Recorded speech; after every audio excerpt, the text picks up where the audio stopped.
Hey guys, this just in. Smosh has become the first channel to reach 100,000 subscribers. Isn't that crazy? Not only that these two guys were able to hit that milestone, well, which way does the camera go? I don't know, but it's crazy that's even a possible feat to happen on YouTube.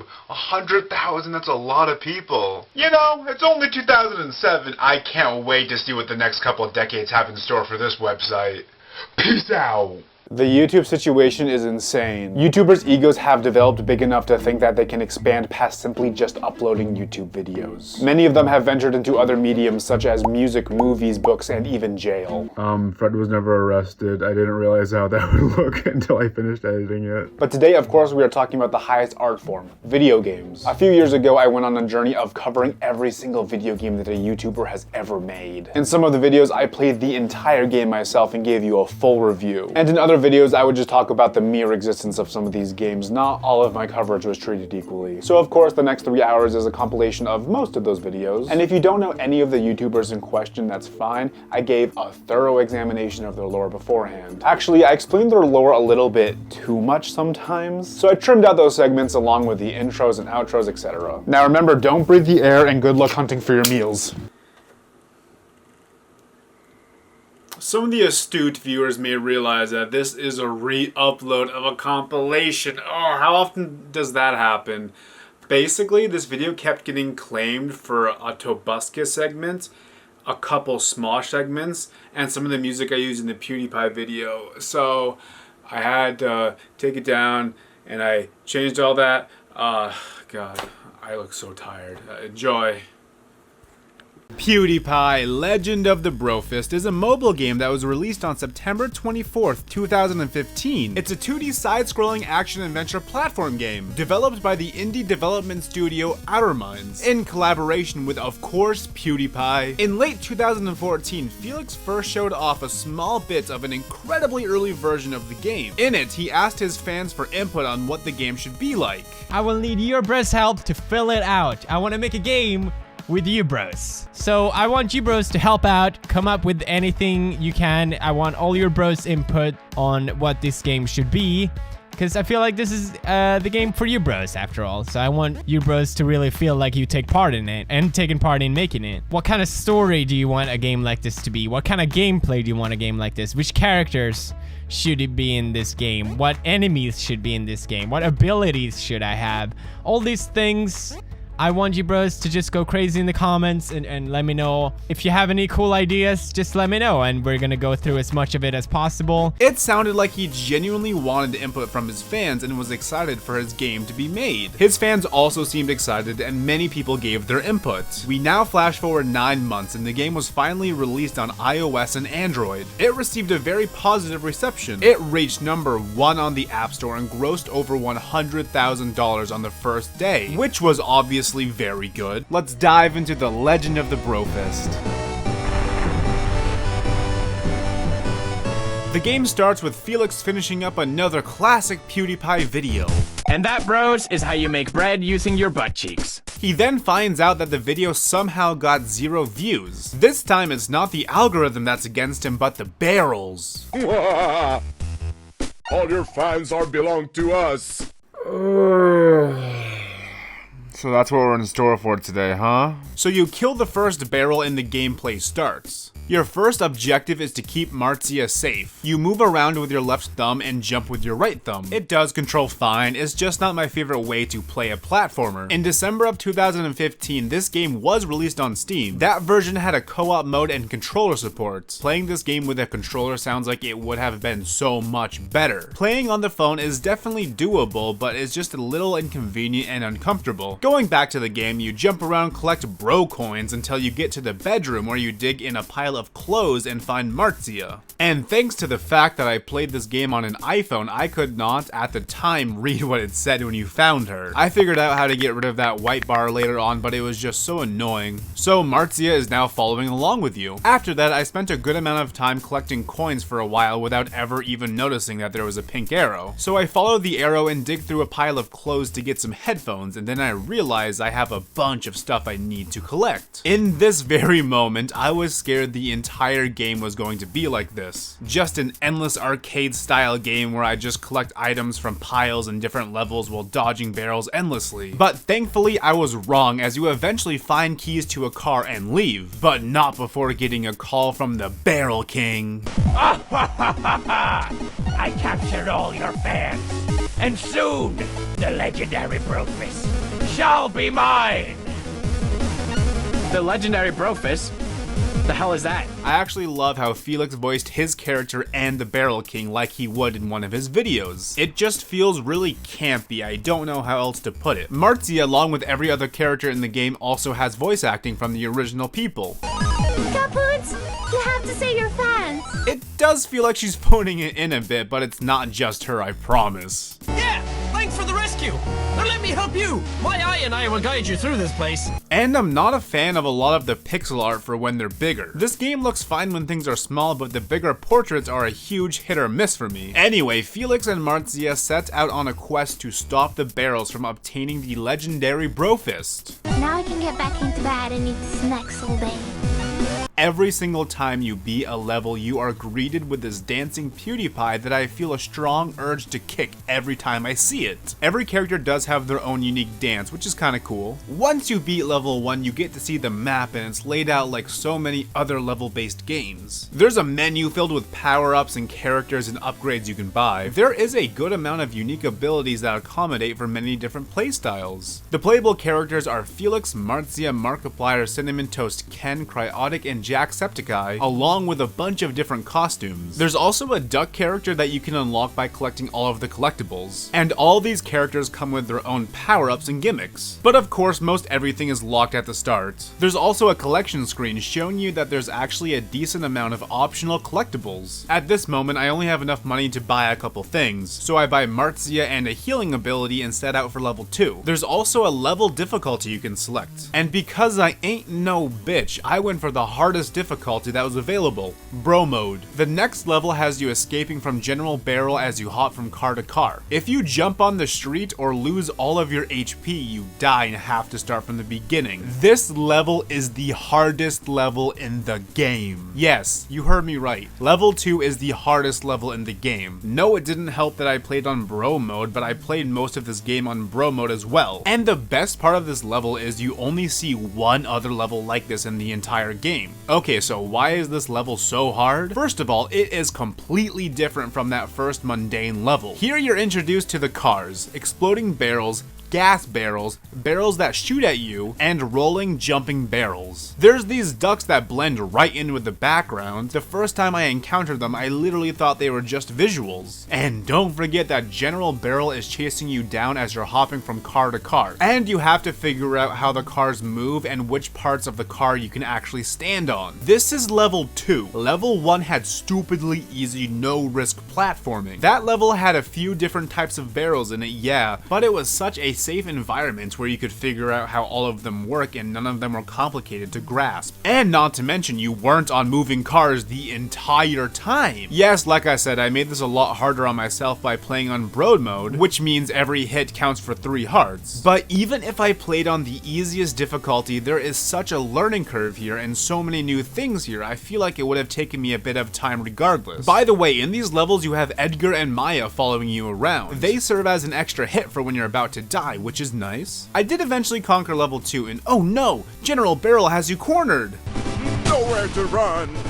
Deliver yourself or get blown to smithereens. But not for long, as you get a call from the one and only Markiplier. Wait, I'm getting you out of here. Jump on my jet. Your what?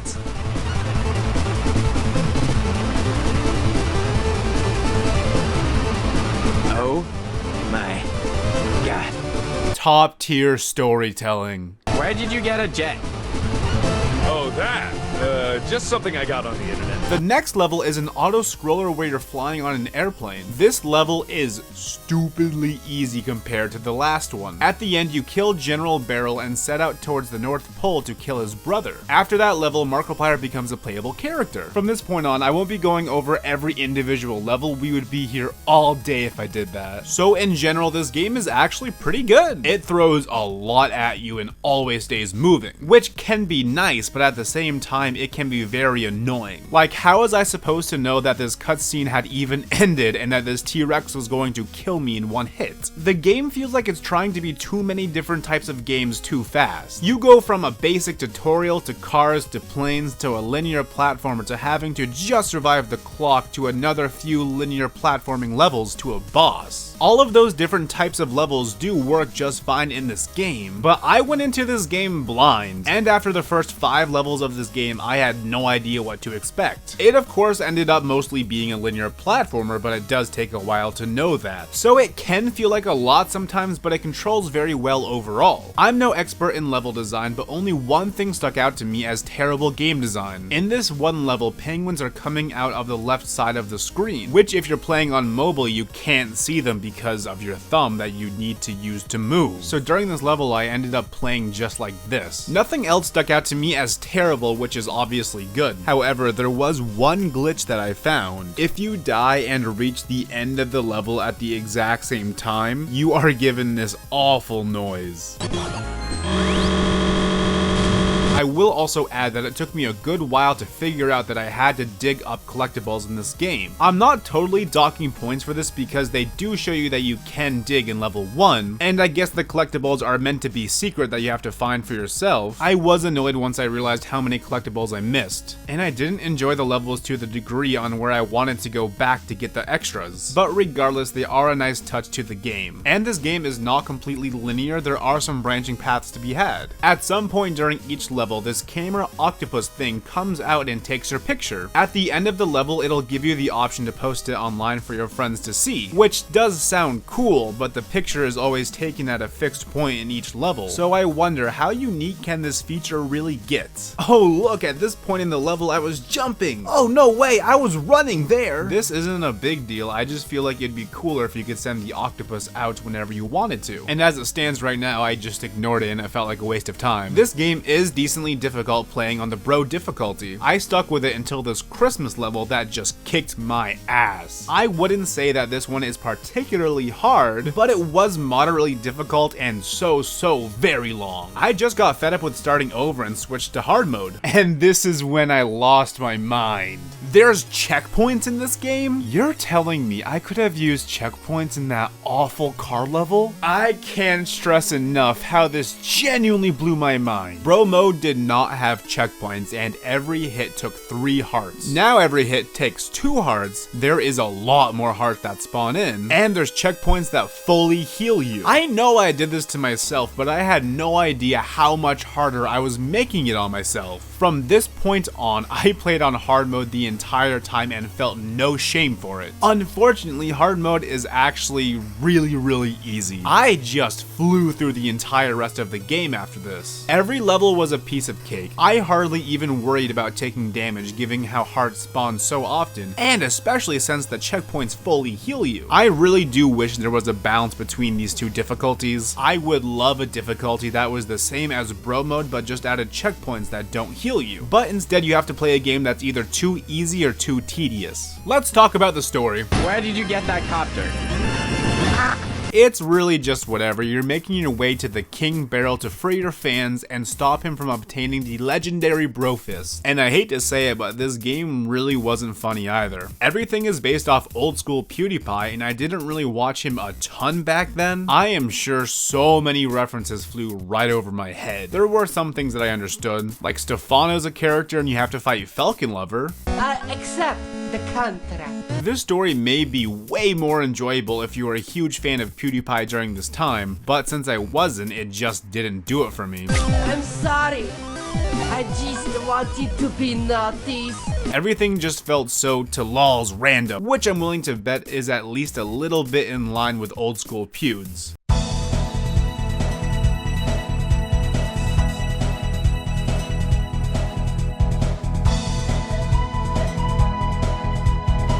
When playing levels, I would see a lot of random stuff and I couldn't figure out if everything going on was a reference or not. Like, is this exploding cow here for no reason, or is this a reference? There's characters like Shannon and Jennifer that I have never heard of before. So maybe I'm not in the loop as much as I should be to play this game, but the theming of everything and the story in general is just so bad I feel like you need to know the references to enjoy it at all. However, if you do enjoy the story, do not let me stop you from enjoying it. I got an idea. Attach me to the rope and bear witness to my power.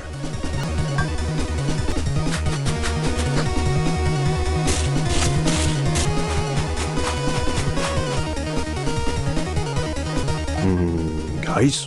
I really could talk about and dive into all of these levels in specific a lot more, but by now I'm sure you all understand my overall thoughts and how the game works. So let's skip all the way to the end. We are now on the moon and we're fighting the King Barrel himself. This is the ultimate battle to see who will claim the legend of the Brofist. You can see Felix's fans in the background and you could tell they kinda got lazy with it. They made a few sprites and just repeated them all through the background. But we cannot afford to worry about that right now because we need to stop the King Barrel. You've done well to come all this way. But as you can see, I've contained all your fans. All that is missing is you, and the legendary Brofist will be mine. It doesn't work that way. This is a pretty solid boss fight, perhaps a little too drawn out for my likeness, but it wasn't too bad at all. It took me a few tries and I finally did it.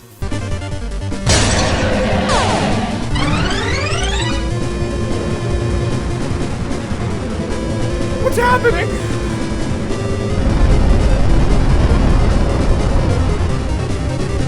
Whoa! The legendary Brofist! How did you do that? I got the fans. I should get the power. Can't get the legendary Brofist by force. Because it's in your heart. You are empty inside. Of course I'm empty. I'm a barrel. You should never mess with the bros. Never.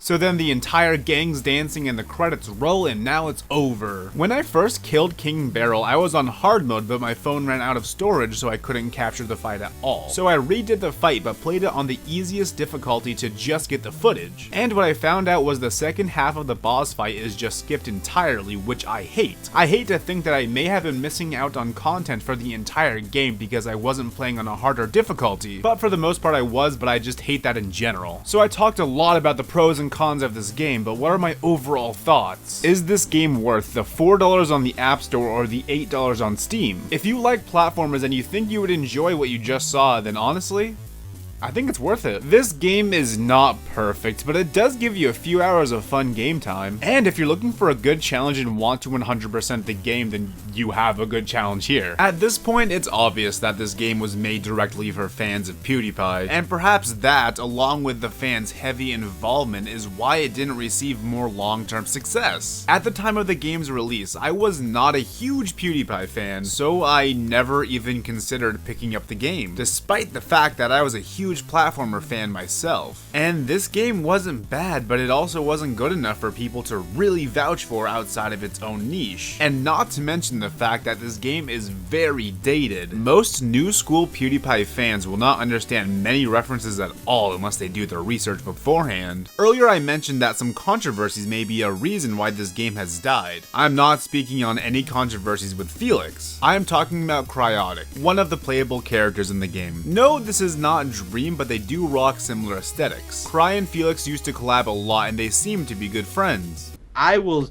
cry. Do you remember? What? September.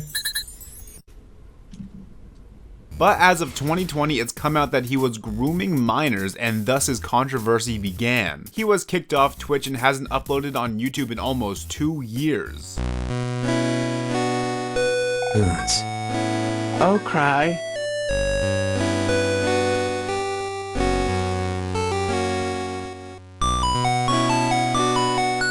Do you think there's something between us? Shh. Let's not ruin this moment with words.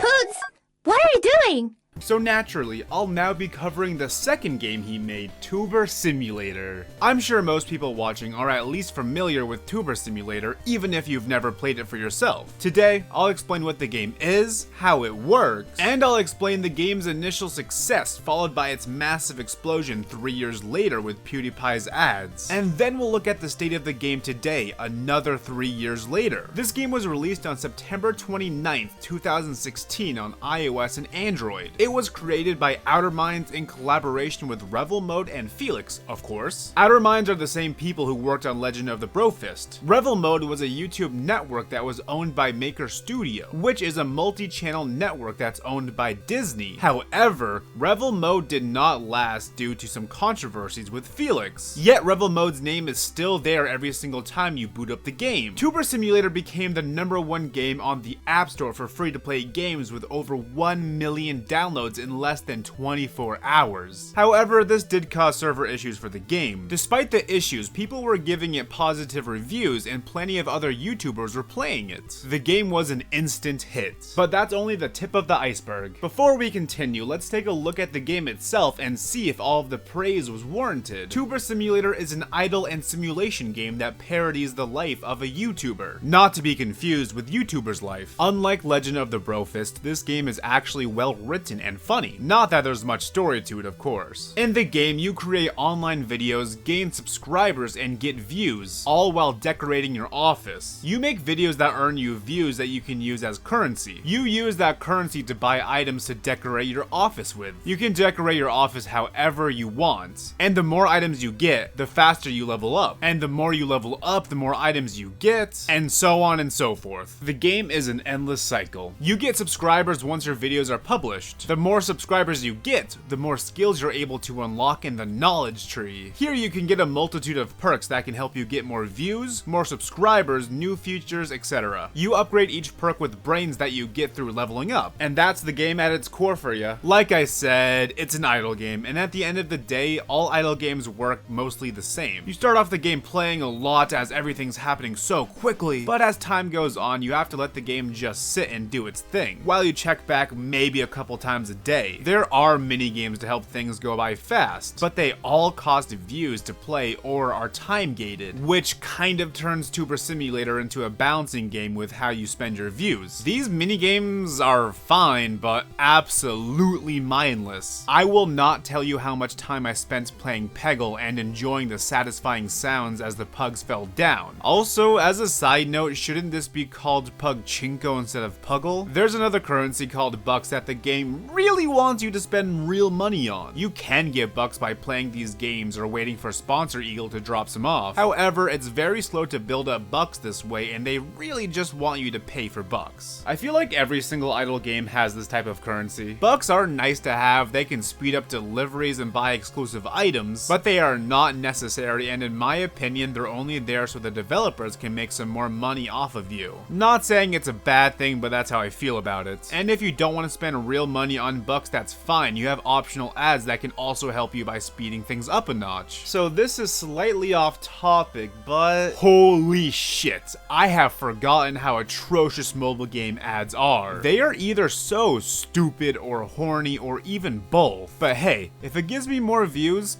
I'll put up with it. If you can't stand the ads, there's a monthly subscription service you can buy for $2.99 a month. This service activates all ads automatically. If you or someone you know actually bought this Tuber Simulator subscription, let me know. Was it worth it? And how long did you have it before canceling? Because I really like to think that someone somewhere out there actually got the subscription in 2016 and has kept it all the way to 2022 and just Had no idea they were still paying for it. There's also themes that come up every so often. These themes come with exclusive items and the game encourages you to decorate your office to match the theme. People can then vote on which office matches the theme the best. I have actually seen some very impressive rooms while voting. Along with that, there's meme events. You take pictures of your in-game setup and turn them into memes. I didn't look into this feature much at all because it didn't let me write the word poop despite there being literal poop behind me that was already in the game. So I went, this is stupid, and never touched the feature again. There's other small features here and there in the game, but I covered most of what's important. So, is this game worth playing? If you enjoy idle games or decorating games, then I don't see why not. It is free after all, and that's a great price. But I still do have some problems with the game. There's some minor things, like it can be annoying to make subtle adjustments to items, and you always get this pop-up when switching rooms, and I don't know why there just isn't a button to press to turn this on or off. The bigger problems come with just how the game is designed. So to unlock more items you need to level up, but you need to buy items to level up, right? So why would I bother decorating my place in the beginning when I have almost nothing unlocked? This made me just want to min-max the game and just get the items that would level me up the fastest. Why bother decorating when I haven't seen the full scope of what I can decorate with? So most of the time I played this game, it was spent looking like a mess. Eventually, when I was a high enough level, I did start to decorate, but once I decorated, I felt content. And that's just how I am with decorating games. When playing The Sims or Animal Crossing, once I get something the way I like it, I hardly ever make changes to it. And when I do, it's usually a small change or two. And now I'm at the point where everything takes so long to complete and I'm struggling to find a reason to keep going. I already have my one room decorated, my second room is now my new hoarding room, and my third room is my monkey room, and that's perfect. I have purchased all of the good perks and the rest of them are either pointless or very, very expensive. So what reason do I still have to play? Well, when you save up to 400 bucks, you can buy a remove desk option, and I'm almost there, and I really want my monkey room to only have a monkey in it. So after that, I can uninstall. I started playing this game sometime in early March of this year, and now May is coming to a close. Personally, I've been kind of losing interest in this game gradually over the last month, but that first month of playing this game was kind of fun. And now I'm just waiting to get the monkey room the way I want it. Either way, it was fun for like a month, and if you're wondering, here's all my stats for playing for about 3 months. So that's my review of the game. Let's get back to talking about its second explosion in popularity. In 2018 and 2019, PewDiePie was arguably more popular than ever. The battle of PewDiePie versus T-Series was in full swing. It was a race to see which YouTube channel would reach 100 million subscribers first. This exploded in popularity. Many YouTubers were making their own videos pushing for PewDiePie to win, and the internet tried to help in many creative ways. This resulted in PewDiePie and T-Series both gaining millions of subscribers, and PewDiePie's top 2 videos of all time. This battle came to an end in April of 2019 when Felix asked for it to end. He explains that people took it too far. He mentioned people were doing things he didn't like. For example, someone spray painted "subscribe to PewDiePie" over a World War II memorial. But what ultimately put the nail in the coffin was when somebody said, "subscribe to PewDiePie," as they shot and killed many people at 2 mosques in Christchurch, New Zealand. People respectfully agreed with Felix and ended the movement. The following month, T-Series hit 100 million subscribers, and a few months later, PewDiePie followed as well. Ba-da! PewDiePie, congratulations on passing 100 million subscribers. Regardless, PewDiePie was on top of YouTube at this time, and he carried that momentum with his Minecraft series. He greatly helped Minecraft explode back into the mainstream with his Let's Plays. But that was not the only game he was helping revive. What? You haven't tried Tuber Simulator seriously? After 50 million outros?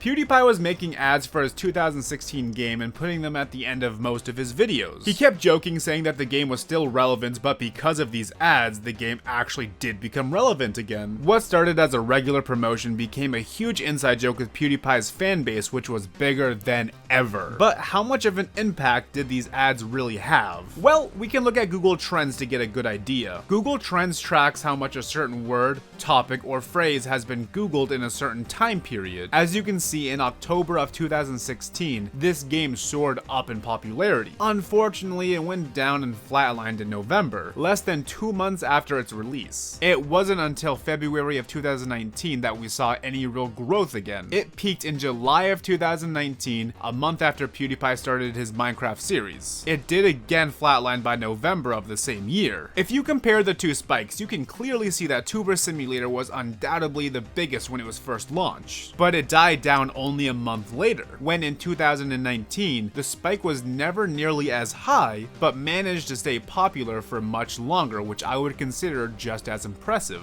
So that brings us to today. It shouldn't be a surprise, but it's flatlined up to this point again. But by no means can I consider this game a failure. It was an obvious huge success in the beginning, getting over 12 million downloads in the first month. And the fact that it was able to become relevant 3 years later in a way that transcends its original scope is quite impressive. And I wouldn't even call the fan base dead either. I'm not sure how many active players there are in total, but during the in-game events when I vote on room themes, there seems to be no shortage of people who have submitted a room. And there's networks in the game that you can join that show people who are clearly still playing the game. So, is this game still relevant? According to the meme, yes. But in reality, not really. Anyway, I'm getting back to some Tuber Simulator right now.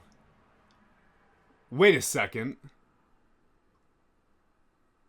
I have enough.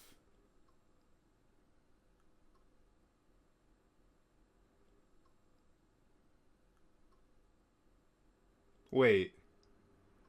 Does that mean I can finally?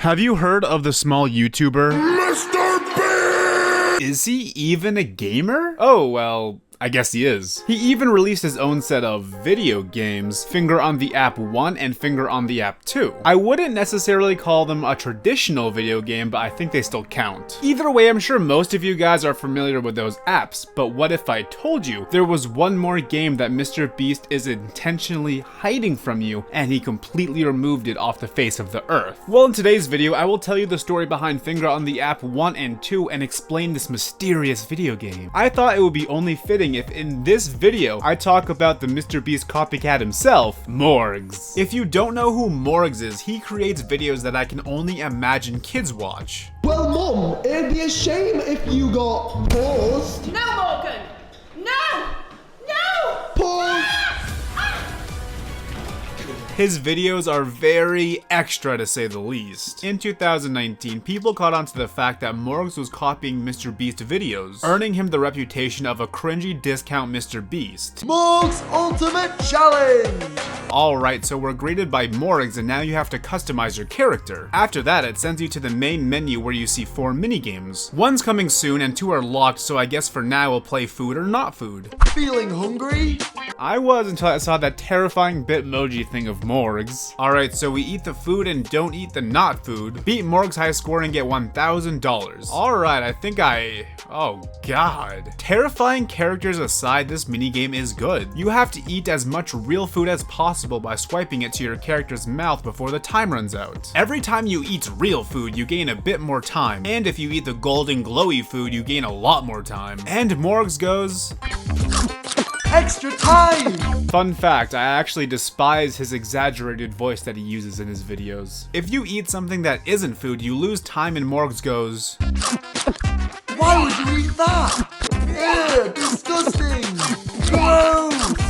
And And I hate that so much. And I don't hate it just because it's his exaggerated voice. I hate how frequently I have to hear it. Anyway, it's a simple yet fun minigame, and it actually can be confusing on what's what when things get faster. Let's just say I messed up a lot more than I expected to. So when you inevitably lose, it ranks your scores against Morgz and people that I assume are associated with Morgz. I beat them all first try. So I level up, get a lot of cash, and the game asks if I want to customize my avatar, and of course I do. You're only able to buy things randomly, and the clothes are really just a color swap for the most part. I believe that's the only thing you can buy with the cash that you win. Very underwhelming. You level up by casually playing, and when you get to level 3, you unlock the floor is lava. For this game, you are given basically no instructions aside from the obvious. So I die immediately, and when you fall in the lava, Morgz goes,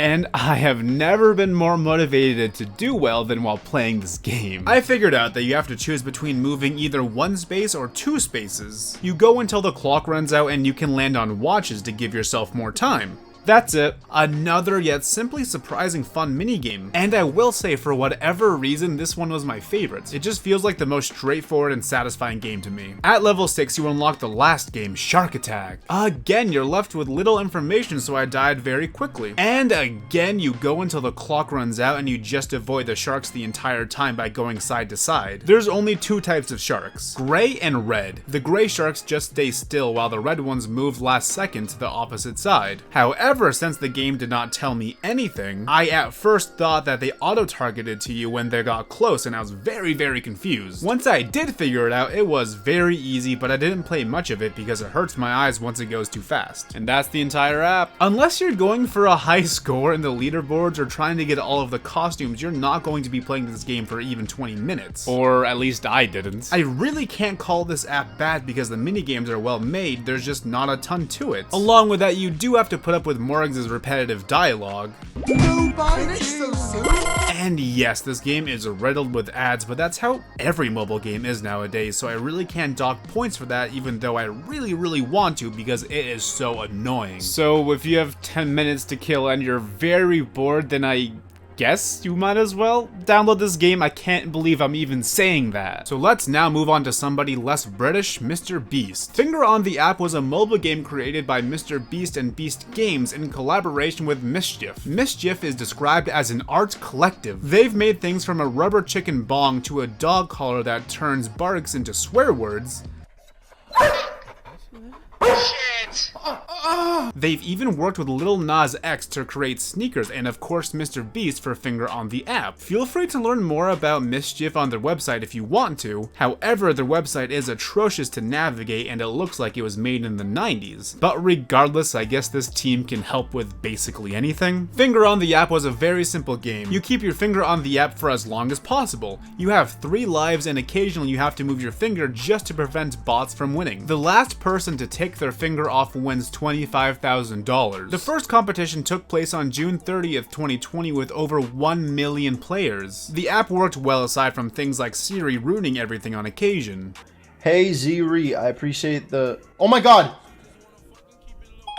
I don't know what that means. The competition ran for over 70 hours. 4 players were left when MrBeast decided to award all 4 players the win and the $20,000. The original Finger on the App was very successful and everyone seemed to be happy with it. So why not make a sequel? Well, perhaps it should have ended there. On March 15th, 2021, MrBeast launched Finger on the App 2. I know, he is so creative with these names. The game was originally supposed to be launched in December 2020, yet was delayed to February and then to March of 2021 due to a flood of downloads causing the game to crash and requiring the game's developers to upgrade their servers. It's essentially the same game with the concept, but now the prize is increased to $100,000, and Lords Mobile was a sponsor. So on March 1st, 2021, the competition started. There were more players than the first competition, but not by much, which is weird considering the increase in prize money and the fact that MrBeast gained millions of new fans since the first game. game. Despite that, the game was in full swing and was a disaster. A lot of people were getting kicked off of the app and randomly losing lives despite not taking their fingers off of the app. Many people took to Twitter complaining, and plenty of streamers had proof of the game suddenly not working. There were even microtransactions to buy extra lives in the game, so people wasted money on that as well, and of course were not happy. The Beast Games Twitter did reach out to people offering refunds. MrBeast himself even apologized by saying sorry. I'm sorry, this is just so funny. Like, this is kind of a big thing to mess up, so to reply by saying sorry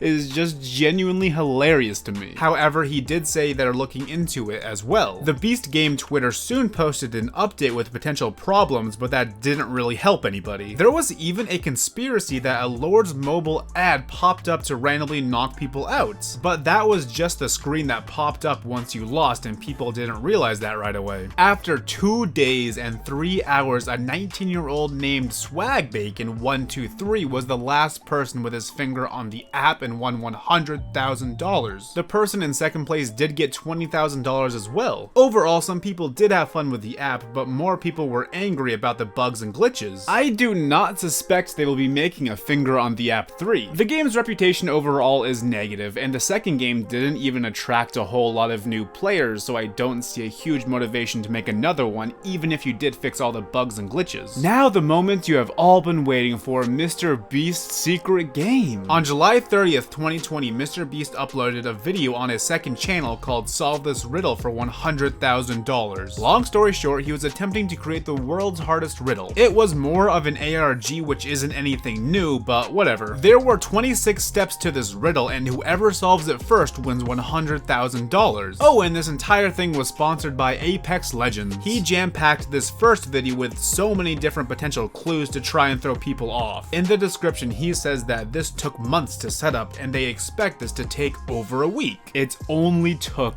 8 hours. No, the secret MrBeast video game I'm talking about isn't this riddle entirely, but it is part of the riddle. I suppose it would be unsatisfying if I only talked about the secret video game without talking about the rest of the ARG, so I'm going to explain all 26 steps in rapid fire. In the original video, Jimmy says there's 6 yellow numbers sprinkled throughout the entire riddle that you have to keep track of. Those 6 numbers will be the code to win. Step 1 is linked in the description of the video that we just talked about. It brings you to a video where Jimmy explains that there's 10 links in the description and only 1 link will bring you to step 2, and the rest are dead ends, which is true, and the right one in the middle brings you to step 2. Step 2 is the same exact thing as step 1, but instead there is no link in the description and you have to type out the links to guess which works. The 7th link is the correct one. Step 3 is a 7.5-minute video of Jimmy eating cereal. Wow, MrBeast is stealing from 11-year-old me. 6 minutes in, Jimmy actually says something.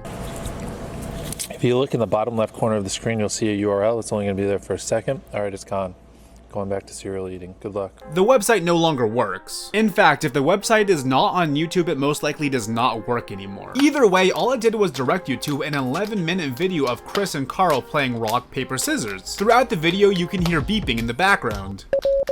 That beeping is actually Morse code for this link. The website redirects you to a video. In the video, all he does is tell you to click the link in the description, and that he needs your email so he can track you to make sure that nobody is cheating. A bunch of places around the world were not able to continue past this point for legal reasons. I am not sure why Jimmy didn't say that from the start. Step 6 and 7 are just signing up and agreeing. Step 8 brings you to a phone emulator where Jimmy explains that any numbers you see throughout this riddle should only be used on the emulator. There's a voicemail on the phone that alludes to the riddle announcement video where he throws Orbeez at a picture of Baby Yoda. Because of the Instagram logo in the corner of that picture, you need to go to the MrBeast Instagram account and find another account that he's following called Baby Yoda Riddles. The bio of that account has a link that brings you to step 9. Step 9 is a page of hundreds of QR codes. Most are dead ends and the correct one is randomly generated. This would have taken people a while to solve just due to how many codes there are, but people made a code where you can scan all the QR codes very quickly and find the correct link. Step 10 brings you back to the phone emulation where a video plays that again references the riddle's announcement video where Chandler is eating a cookie. Because of the Twitter logo on his head, you're supposed to go to the MrBeast Twitter account and find an account called Mr. Cookie is Here. The only tweet by this account is a link back to the phone emulation. Step 11 is instructed by a text from Jimmy. What you have to do is go to the 6,969th entry entry in the dictionary app on the phone, which means that people had to go through over 6,000 pages in that dictionary. The word is cub. If you text that to Jimmy, you get a really long text message for step 12. The text is from the Jungle Book. Hidden in that text is a number to call. For step 13, you call that number. You then get a seemingly random message from Jimmy, but if you take the first letter of each of the word and make it into a URL, you get step 14. We're halfway there. The website is just a YouTube video that clues you into going to Chris's Instagram account, and there you will find an Apex Legend themed account for step 15. So if you add the account's username to the link that brought you to step 14, you get step 16. Step 16 just has you completing a quote from Apex Legends. For step 17, you then get redirected to this website where you have to enter moisturize, which is a reference to a video that pops up after you get it right. For step 18, you're directed back to the cell phone. You get a text from Jimmy saying code free store. In the original announcement video, there's this sign with Chinese numbers on it that you have to decode to find a phone number. Once you find the number, you go back to your phone emulation and give it a call. And from there, all you have to do is enter free store on the phone. You're then redirected to a call with Shakespeare, which you can just hang up on. This is a clue to go to mrriddle.com/Shakespeare. Step 20 is a word search where you have to find the word subscribe to MrBeast. Once done, it gives you this page, and you have to text the number the code it gives you. You're then given a link for step 21. What you have to do is count every letter in the captions from this video that's linked directly under a hint. And then you have to multiply that number by 42,069. A sneaky way to get a lot of views and watch time on a trailer, isn't it? You then get your answer, and so you text it back to the number you were just texting. You then get a link to Carl's favorite game for step 22. Carl's favorite game is a Flappy Bird ripoff using Carl's face and shield cells from Apex Legends. Also, you have this lovely sound effect.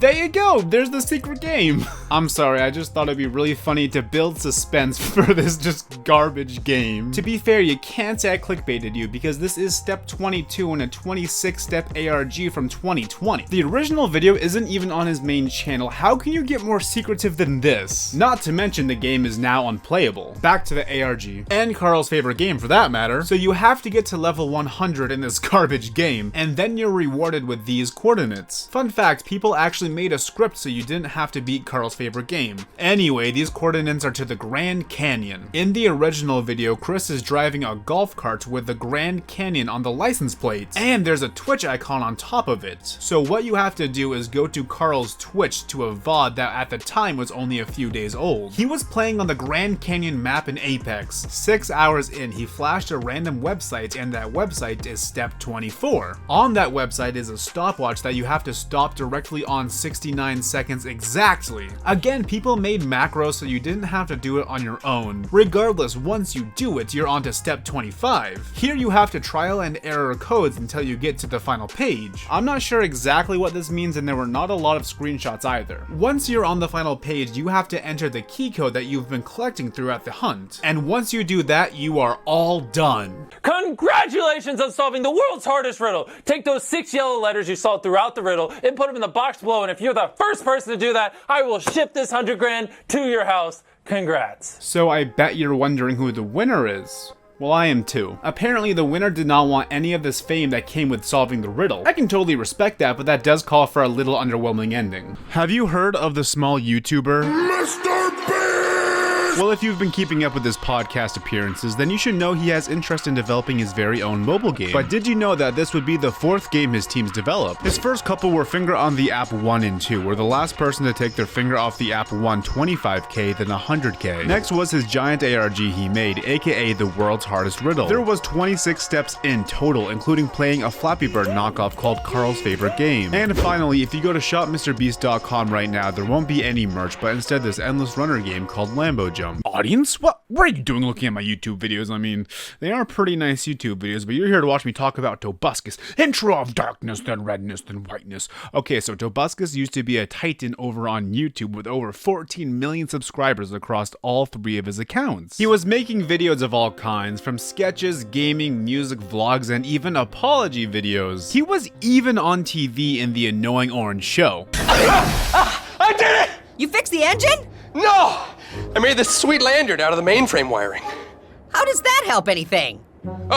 Dang it, Orange! I'm a fruit seller, not a doctor! Such a legendary accomplishment. He was insanely popular thanks to his variety of content and entertaining personality. Well, at least entertaining to kids. A lot of his gaming videos boiled down to random and loud equals funny, and overall his personality was very hyper and ADHD. And by personality, I'm of course talking about his persona he always uses on camera. He was so popular, I even had a friend who changed his username to put Buscus at the end of it, and bought his very own Tobuscus merch. With that being said, I don't think a lot of his content holds up today, with some few exceptions of course. But for now, I want to look at his video game Tobuscus Adventures Wizard. I'm going to be talking about the origins of the game, followed by the reception, and then I'll explain the very strange events that followed. After that, I'll show you the game in detail and then give you my full opinion on it. The more I dug into this game, the more weird stuff I found. For example, there are people that got completely scammed out of their perks from the Indiegogo campaign. And the Steam version of the game made so many baffling changes that I cannot wrap my head around, including changing the name of the game entirely. Now I hope you enjoyed the very odd story of Tobuscus Adventures Wizard. Tobuscus had an animated series on his channel called Tobuscus Animated Adventures. The videos are written by Tobuscus while animated by other talents. They all revolve around Tobuscus and his friend Gay Buscus on their adventures. In the first one, they go find themselves on a beach full of zombies. The second one is about Toby getting a portal gun for Christmas. The third one is about them going to Canada so Toby can take advantage of Canadian prices on cell phone plans. The fourth one has Toby Turner turning his shirt inside out so nobody would recognize him. Very exciting stuff, I know. Describing what happens in these videos with one sentence is definitely doing them a disservice, as these are short, fast-paced animated comedy sketches, so the plot really is not the selling point. Overall, these aged fine. I even exhaled through my nose on a few parts, and sometimes that's really all you can ask for. Regardless of what I think, the series was very popular, with many of them getting over 10 million views each. The reason I'm bringing this series up in the first place is because they were the inspiration for the game Tobuscus Adventures Wizard. The fifth video in the series is just an advertisement for the Indiegogo fundraiser for the game. The fundraiser started on March 21st, 2013, and the goal was to raise $240,000. That goal was reached only 8 days after the fundraiser was created. The perks overall seemed pretty decent, and Tobuscus was insanely popular at the time, so it does not surprise me at all that the money was raised so quickly. However, I will say some of the perks were odd, like an invite to the game's launch party. I am very curious to know what it was like. If you are one of the 7 people who spent $800 on this perk, let me know immediately. Also, let me know if you spent $8,000 to get a tour of Tobuscus Inc. For $40,000, Tobuscus will sing a song about a trailer of something that you made, whether that be a video game or a movie, probably, etc. Unsurprisingly, nobody claimed it. For $400,000, you could go to space. I have no idea what this means, and of course nobody claimed it. As they gained more money, they added more stretch goals, like adding Toby's dog Griffin to the game. The fundraiser ended up earning over $600,000 by the time it ended in July 6, 2013. The game was originally promised to be released around Halloween of the same year, but was pushed back until March 20th, 2015, and it sold for $4.99. Toby claims the delay was because he wanted the game to be as best as it could be, and he kept making improvements. I met with a few game studios and picked one that can definitely pull this off. We could make this game playable by Halloween. And it's about killing zombies, so that's perfect.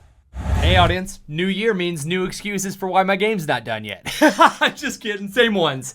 It's almost done. Hopefully it's gonna come out now, end of February, we'll see. We're gonna submit it end of January, and then Apple has to approve it, and if they don't, I'll just play it myself forever. It's been a little longer than the 2 months we promised it would take to make the game. It's been a year and 4 months? Holy shit, it's been a long freaking time. But that's just because every version I'm like, no. See that? I don't like that. You made the skeletons invulnerable? No, skeletons are just skeletons. Or you kill them if you want. You know what? I want to change the order of the items so the first ones you get are the first ones you see. Yeah, I could have put the game out like 6 months ago and been like, I'm done, and then not be stressed. But then now I'm like, yeah, you can do all this stuff now. and then you're gonna be like, oh, I don't even notice, and I'm like, ah! So when the game finally released, what was the reception like? Well, I'm not too sure. When looking up the game online, I found very little information on it. Even the wiki is completely blank. People seemed happy in the YouTube comments, but that's all I could tell for the most part. There's also not a whole lot of Let's Plays on the game, and the Steam version only has 11 reviews. My assumptions are that the 2-year wait for the game completely killed the hype. This was also around the time when Toby's channel started to take a slight decline in viewerships month to month, which obviously did not help. So when the game finally released, just not as many people cared anymore. Maybe it did get a lot of downloads, but I'm just simply guessing that it didn't get as many as Toby was hoping. The best info I got surrounding this was that it had 3,000 ratings on the App Store, so with all of that being said, it is no surprise that Toby's game fell into even further irrelevancy. The game did have its re-release on Steam in 2018 under the original name Tobuscus Adventures Wizards, and it sold for $7.99. Unfortunately, I do not know the exact date of when this was released. Toby posted this tweet on March 2nd of 2018, while the first Steam review was posted on May 9th of 2018. The game has since been rebranded to Wizard's Wand of Epicosity, and the cover features a generic-looking wizard instead of Tobuscus. I assume this is to take any mention of Tobuscus off of the game so people don't compare it to the controversy, despite Tobuscus being in the description of the game and the publisher being Tobuscus Game Studios, and not to mention the fact that the game still fully revolves around Toby. The name change also may be because the game is available on Xbox One, PS4, and Nintendo Switch, and perhaps they figured that the game's chances of getting approved on those consoles would be higher if Toby's name wasn't in the title. By the way, I assume it's sometime between 2018 and 2020 that the game was removed from mobile devices, but I am not sure. There are a whopping 11 reviews on this game on Steam, with only one of them being negative. The one negative review is only negative because they were robbed of 2 Steam copies of the game, along with the rest of the supporters from the fundraiser. There's another post in the discussions of this game where someone else who backed the game on Indiegogo never got the beta version they were promised. Those are the only posts I saw about people not getting the rewards from the Indiegogo, but I'm willing to bet there are more, so parts of the campaign may or may not have been a scam. I'm not positive. Okay, so I just explained the entire backstory behind the game, so how about we see some gameplay?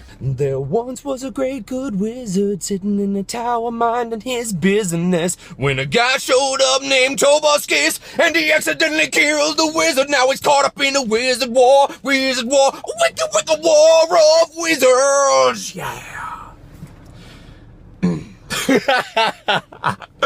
Alright, that's it. I won't speak on the mobile version because I never got to play it. However, from watching Toby's Let's Plays of the mobile version, I don't think there's many differences. All I really noticed were touchscreen gimmicks, visual redesigns, and how the menus are laid out. However, I did find out that the story was changed on the Steam version. I'll point that out as it becomes relevant. So you boot up the game, or succumb to darkness as the game says. After that, you're greeted with this epic scene of Toby doing some epic wizard stuff as he looks to be in pain. And by the way, at all times in the corner of the screen, you will see text that reads development build. So it seems like whatever they put on Steam is not the final version of the game. I'm sure we'll hardly notice any problems anyway. I mean, Toby did stall this game for over a year to ensure its quality, so what could go wrong? The menu is so weird when you first open the game, as your options are change location, continue, and menu. Change location is just the map, and of course you don't have any locations unlocked yet, so you have to continue,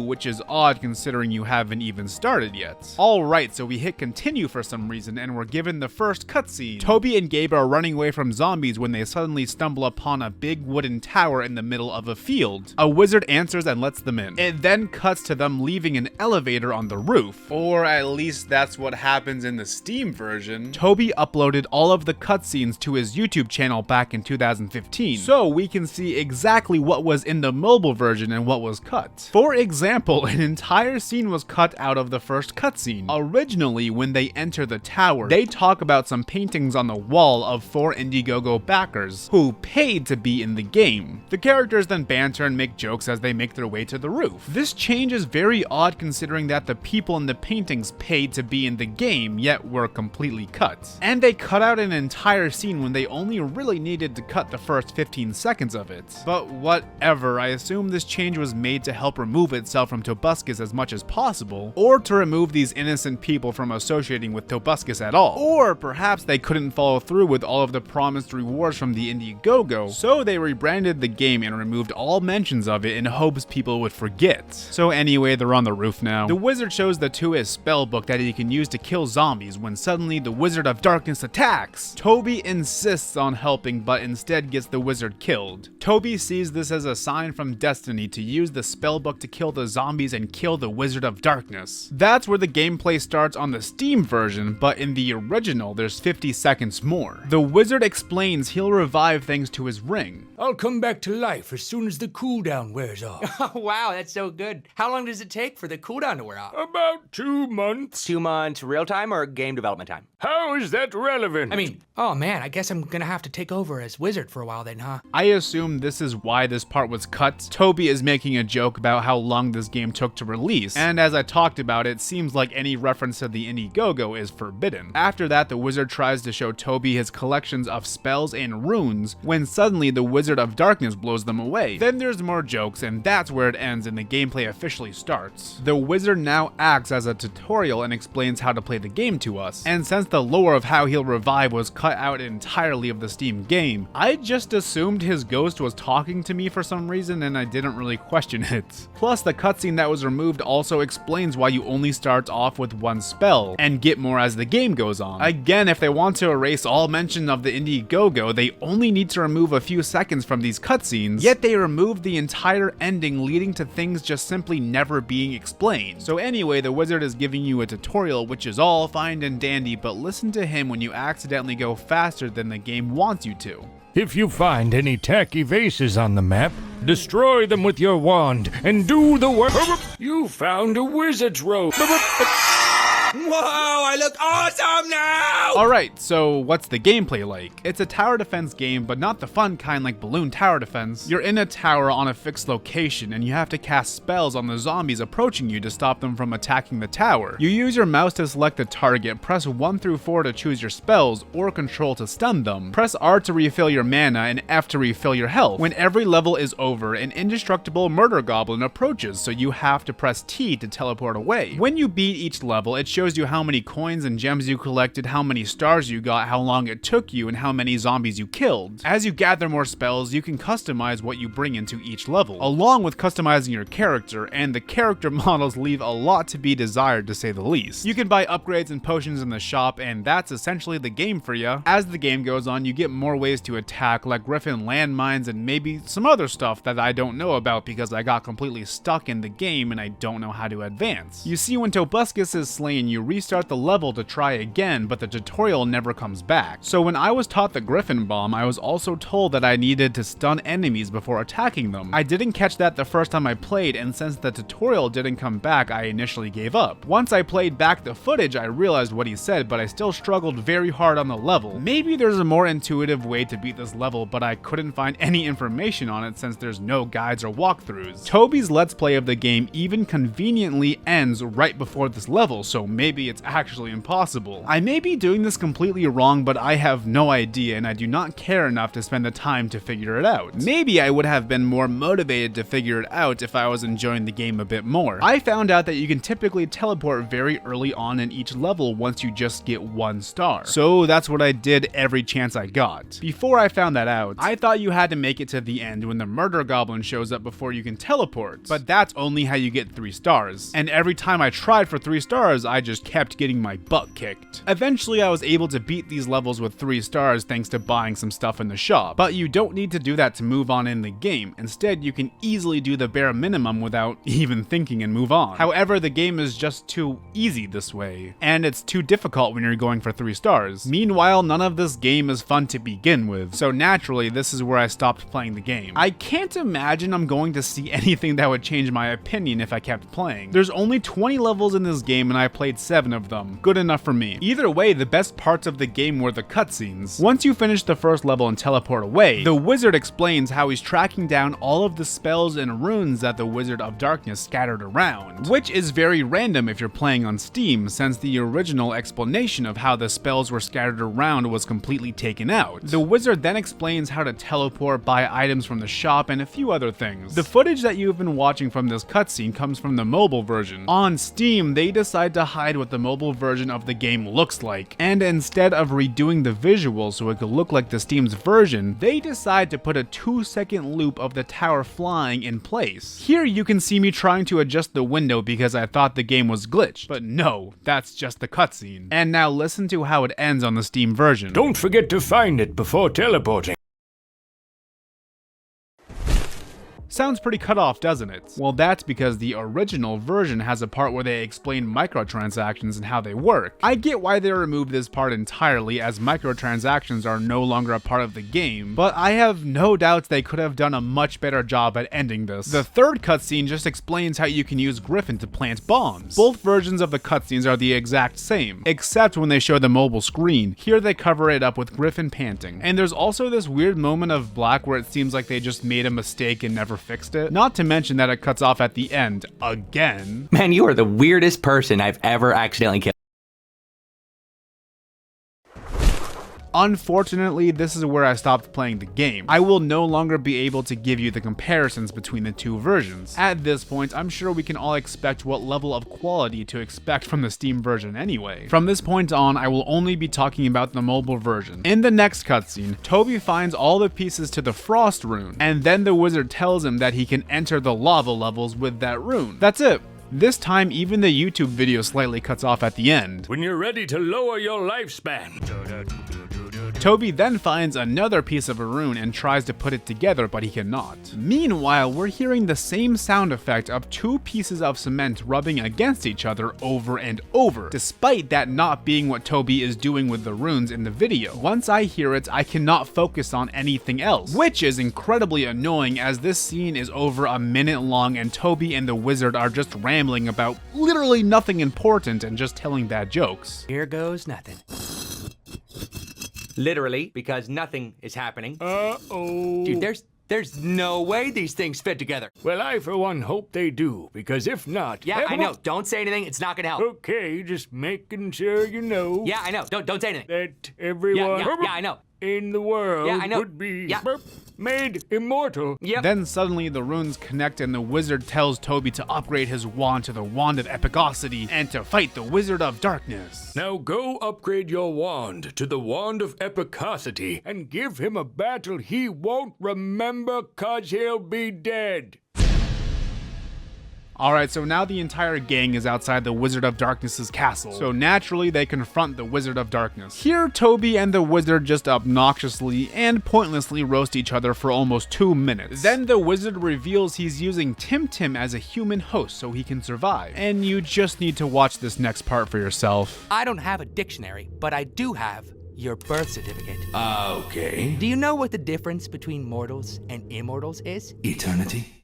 A prefix. That's not how that works. On the contrary, combining the fire and ice runes creates a magical wizard steam. When applied to an enchanted wizard legal document, the changes of a word carry over into reality. What? Dude, you could have totally stopped me while he was explaining that. This is so stupid and specific. I have so many questions like how did they ever find this out in the first place? But whatever, I guess the wizard is mortal now. I know what you might be thinking, why am I so upset about this game having a bad plot? It's just a comedy and made by Tobuscus after all. While I do completely understand where you're coming from, in my opinion, the best part and the biggest draw to playing this game are the cutscenes. And if the cutscenes are bad, this game has no legs to stand on. So I think it's fair to point out how bad the plot is. I assume here is where the final boss would take place, as this is now the final cutscene. Tim Tim is lying unconscious until Toby wakes him up. Toby just makes jokes at Tim Tim's expense per usual, until he eventually leaves Tim Tim him alone to figure out how to get out of wherever they are by himself. He then sees what I assume is supposed to be the spellbook Toby was using, despite the spellbook not previously being read. Maybe there's a color change during some gameplay, maybe that's a different spellbook, I don't know. It then cuts to a crowd cheering on Toby for killing the Wizard of Darkness. You did it, Tobuscus! Yes, I did it. I You're did. the best, Tobuscus! Yes, I know. I'm so glad I donated! I know. You said it was just gonna take 2 months. Hey, what's up, girl? I can't wait until your next game. Ha! What? The one where you get thrown into the sun! Subscribe. My arm! Dang it! That's right, the ending of this game is an advertisement for Toby's next game, Mine the Diamond, that came out on June 18th, 2015. Hello once again, audience. I just put out a new freaking iOS game and it's free and I'm really excited about it. Check it out. So you can go in the store, you can spend 99 cents on stuff, which you, of course you should do that. Flappy Drill, if you buy that, that's 99 cents. It sucks, but it turns the game kind of into a sideways Flappy Bird. Each one of these guys has custom voiceover. Dude, I'm so excited. And it's got this song that I'm talking over. All right, check it out. Dude, oh, and it's free. It's called Mine the Diamond. If you guys want to download it, I would love you always. I mean, I'll physically love you anyways, as it is, but you know, I'm talking emotionally. So this game is very frustrating. You're gonna hate it probably for the whole time. Maybe if you play for hours in a coffee shop. I can't look at you, God, son. There's ads, and the ads suck. There's like this.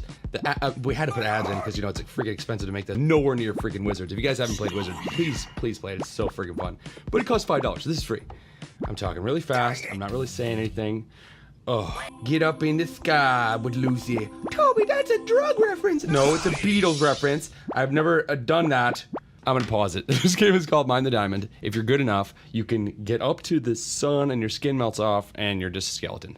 Thanks for watching! Is Wizard's Wand of Epicosity worth buying? No, of course not. Did you watch the video? Speaking of games made by Tobuscus, there's a moment in one of his original Indiegogo announcement videos where he mentions that he intends to make more Tobuscus games, and here he shows a screenshot with a character that looks exactly like Scott Pilgrim. Regardless, I'm sure it's safe to say that this minigame will never see the light of day. You know what big peepees do? They play PewDiePie's Pixelings, of course.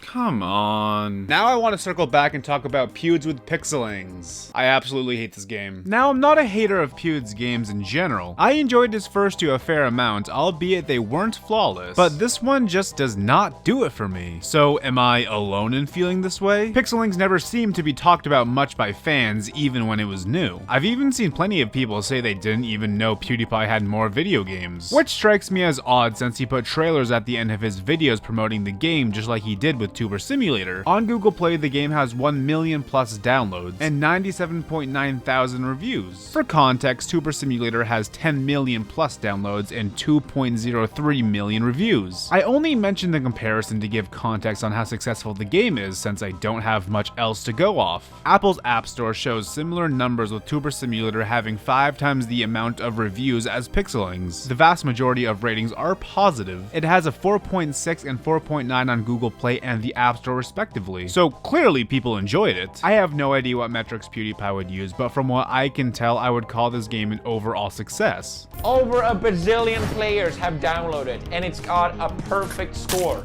It's safe to say it's the most popular game of all time. Oh, never mind, forget what I said, I clearly do not know what I'm talking about. So, why do I not like the game? To answer that, I'll have to show off the game for you. The game released on November 15th, 2019. It was made by Outer Minds, the same team who made the other two PewDiePie games. When you first open the game, you're greeted with a cutscene where Pewds explained that he summoned us, the players, to help him with his show. But before you know it, Maya comes out saying that the spell was too strong and that it attracted enemies. So first impressions, this game looks cute. In a video, Felix mentioned that all the animation is hand-drawn, and I think it pays off as it looks really nice and cute. I will say you could argue that it's an odd choice to include barrels as an enemy since this game was made in 2019, and the barrels meme is only becoming more and more dated as time goes on. Personally, I think it's kind of cool to have recurring enemies and characters in these games. Like, barrels are essentially the Goomba of the PewDiePie gaming franchise. If you pay enough attention, you'll even notice many throwbacks to each of Pewds' other games as well, which I think is really cool. But we're getting getting ahead of ourselves here, we need to pay attention to the tutorial. Let's go through the basics so you can help me defeat these barrels. This is your bench.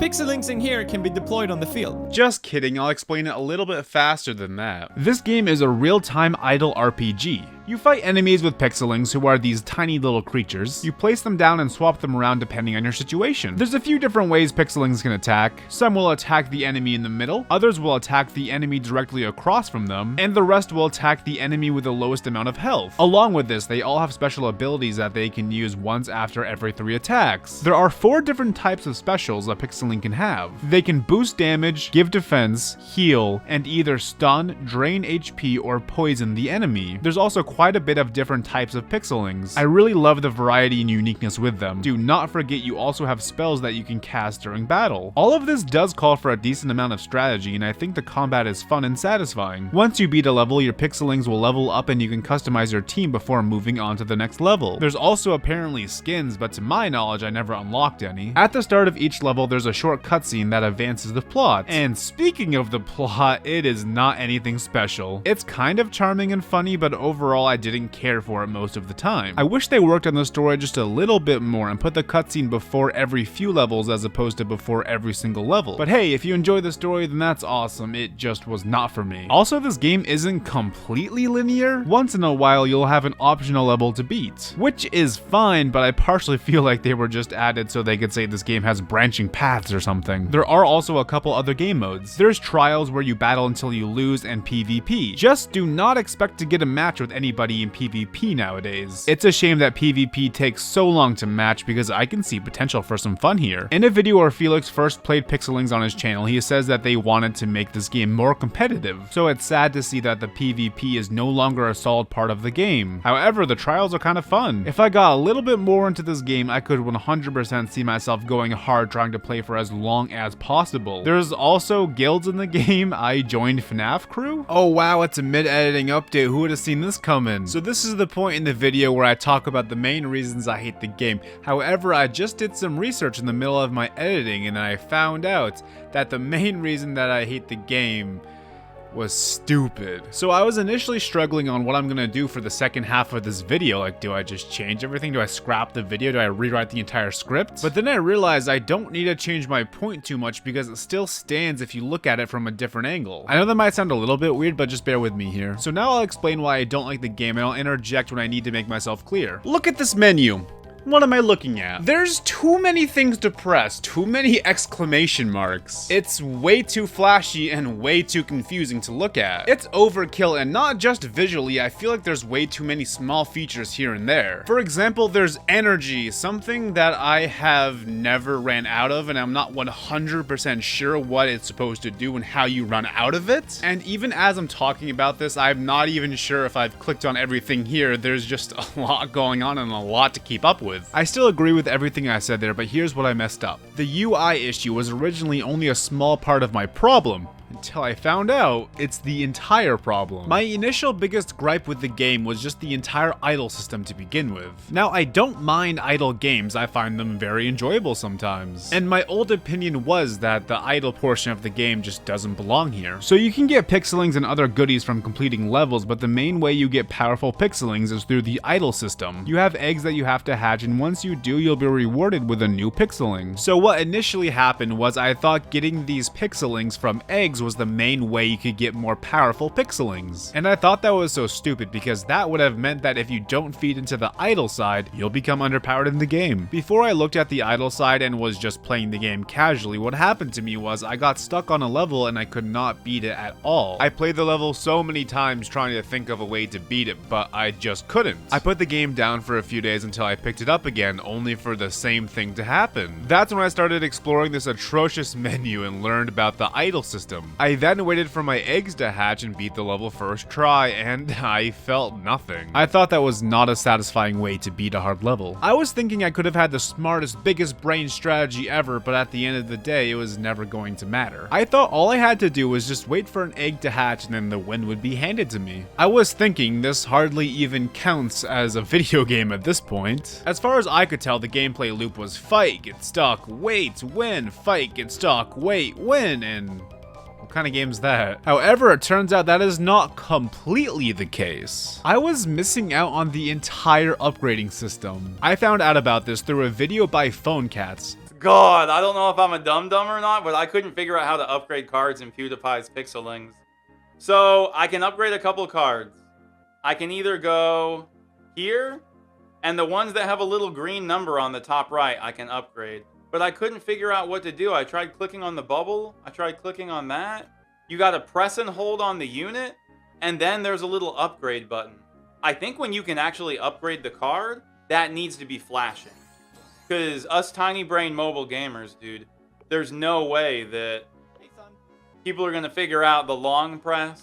In other words, this all just goes back to how awful the UI is in this game. Let me show you an example of a good menu. A good menu from the same game development team, that is. There's continue, new, options, more. That's it. Very simple, very easy. It's not coin boost, whatever these are, whatever these are. Oh, the play's down at the bottom for some reason. Oh, the entire middle is a button? I didn't know that. Oh, this is how you access the idle portion. You just click on the nothingness that is right there, duh. I know what some of you guys are thinking right now. You're thinking, oh, so you hate this game because you can't figure out a menu, nerd emoji. To that, I have a couple things to say. First of all, UI is very, very important. Why do you think so many apps like Facebook, Twitter, Instagram, Netflix even keep updating their UIs? The goal of a good UI is to make the experience as easy as possible for the user. And I think it's fair to say that Pixelings just doesn't do that. It looks like they added as many bells and whistles to the game as possible so that kids just randomly click everything and then sometimes things happen, but more importantly, things are colorful and all vibrant. So no matter what, I am going to at least dock points for the awful UI. And I cannot ignore how its terrible UI made me not even realize there was an entire mechanic of the game to be had, which resulted in me misunderstanding how the game is supposed to be played and getting frustrated. Not to mention, I am not the only one who had this problem. A fair rebuttal would be, okay, so now that you understand the mechanics and the UI of the game, why are you still hating on it? To that I say, first of all, no matter the case, my first few hours in this game will forever be tainted thanks to the UI. And in my opinion, you can't blame someone for their biases as long as they make it clear that their reasoning is because of a bias. This game is bogged down by its terrible UI, but if you can get past that, then there is a lot of fun to be had. The combat is fun, the story gets in the way too often, but at least you can skip it. The other two game modes look cool, too bad one of them is dead. I had fun at the start, but I don't want to go back. And that is because of the leveling system and the idle system. I pictured this game getting overpowered really quickly. Like I said earlier, I got one pixeling from an egg and then steamrolled multiple levels because of it. Imagine if I was also leveling up the entire time. I imagine I would just steamroll for a while, and when I no longer can, I would just wait for the next egg to hatch, and then I could keep going like nothing happened. In the comments of PhoneCat's video that I showed you earlier, I saw PewDiePie pixeling veterans, or whatever you want to call them,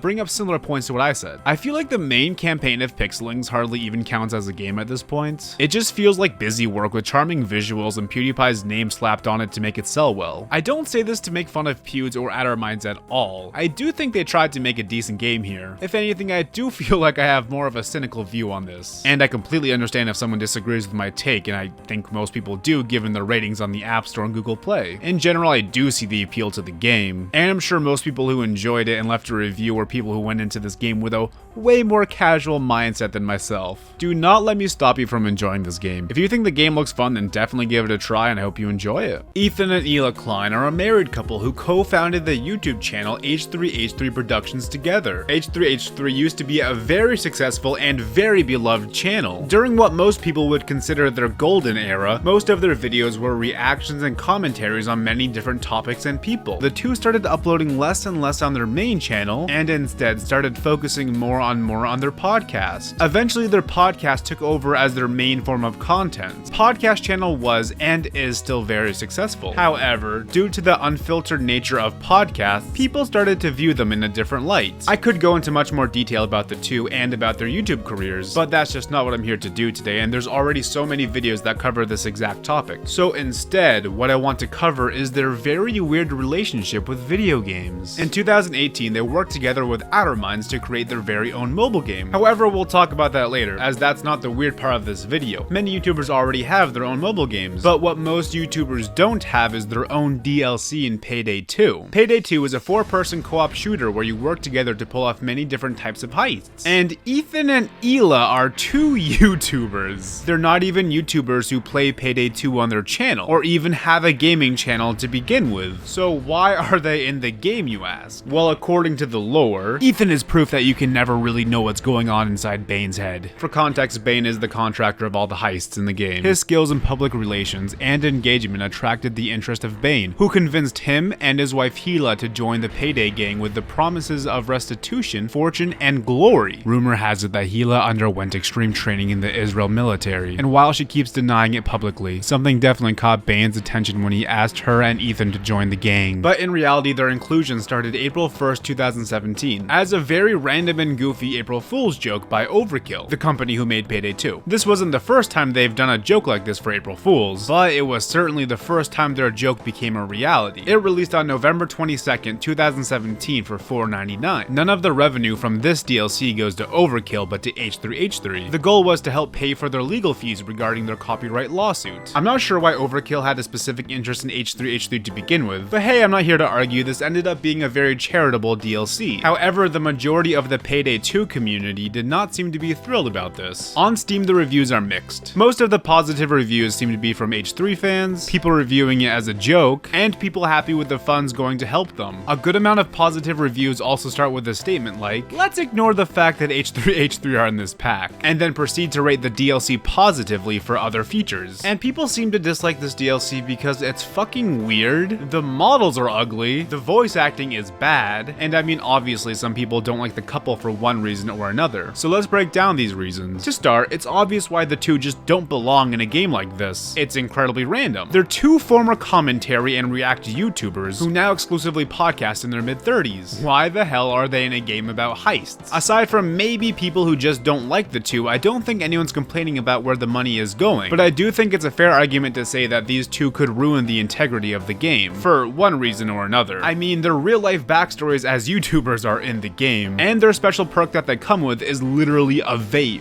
Vape Nation! With that being said, I am no Payday 2 expert, so I don't know if there's other weird DLC characters, but this one in specific did rile up the fanbase a bit. Regardless, I mean, just look at them. Not only are the models ugly in general, but Ethan is purposely made to look stupid with his tight clothes and double chin. Don't get me wrong, it's very on brand for Ethan. They even gave his custom mask a beanie. But at the end of the day, his model is a complete meme. And Hila's model literally just doesn't even look like her at all. There's a vague resemblance there at best. In their announcement video, Ethan even agrees that Hila's model does not look good. Let me get a look at you. Give me a yell. Man, I gotta tell you. They weren't too kind on me, I gotta be honest. Weren't super kind. And now don't get me wrong, I'm not saying there can't be meme characters or cosmetics in this game. I mean, I have a chicken mask for crying out loud. So when you take the memes aside, these models are still just ugly. Now let's talk about their voice lines. Honestly, since we've been doing the voiceover, Hila's been scaring the shit out of me. You can see how she's dressed here. I'm always walking on eggshells. Listen to this. Fuck you! They better fear Hila! Kill these assholes! Die, assholes! Just kill the fucks! I'll pop their asses! I care, and I kill. I feel like that sums up Hila's voice lines pretty well. Hila has a more monotone and laid-back way of speaking in general, and there's nothing wrong with that, of course. It just doesn't lend itself to being a natural when it comes to voice acting, especially when there's very violent and expressive lines. It kind of came out like a question, like, fuck you? Or not. They talked about how she had voice acting lessons, and I'm sure over time she got better, but at the end of the day, I think her lack of experience clearly shines through in the end result. A quiet hostage is a survivor, remember that? Now onto Ethan's lines. We may be in Washington, but England will always be my city. I feel like Shrek, and you're in my swamp. Watch out, bitch, it's evil, Ethan. Don't get Bradbury. Don't forget to subscribe, bitch. You can't take me out, I'll dab on the devil. Not that this feels super professional or anything, but I feel like Ethan at least has more expression in his lines, and they don't sound as forced. But now there's a blatant problem of how unfunny these are. Feel free to disagree with me, and maybe I'm on the outs on this one, but Shrek jokes have not been funny since 2015. Hey, I still like the movies, but oh my god, the internet has been oversaturated with Shrek memes for almost a decade now. And if you're a Payday 2 fan, well, you might just be forced to listen to more Shrek jokes while you play the game. By the way, it's not just Ethan's lines. Hila has her fair share of meme lines too. Hey, has Ethan asked you for a pizza already? To be fair, the comedy is aligned with H3's typical comedy, and I do think some of the lines are funny. Hey, Control, I think we should be looking out for Humongous.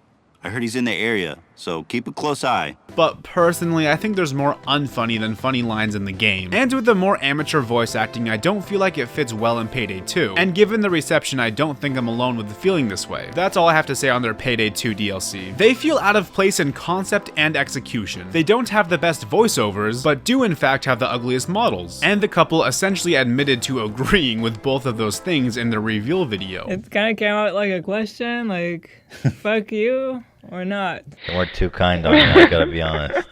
We're super kind. Now let's move on to their very own mobile game, H3H3 Ball Rider. The game is made by Outer Minds, the same team that made Tuber Simulator, Legend of the Brofist, and Pixelings. Speaking of Outer Minds, one of their co-founders actually commented on my Pixeling videos with a really cool message, which is of course always awesome to see, so I really want to show them some love here real quick. So far I've enjoyed 2 out of 3 of the games that I've played by them, and for the one I didn't like, I could really tell how much love and care they put into the game, and don't think I didn't see that cheeky little promotion you snuck in that comment. But jokes aside, they do seem like a passionate team and I look forward to their future releases. So with that being said, how well did they do with H3H3 Ball Rider? Introducing H3H3 Productions' first mobile game, H3 Ball Rider.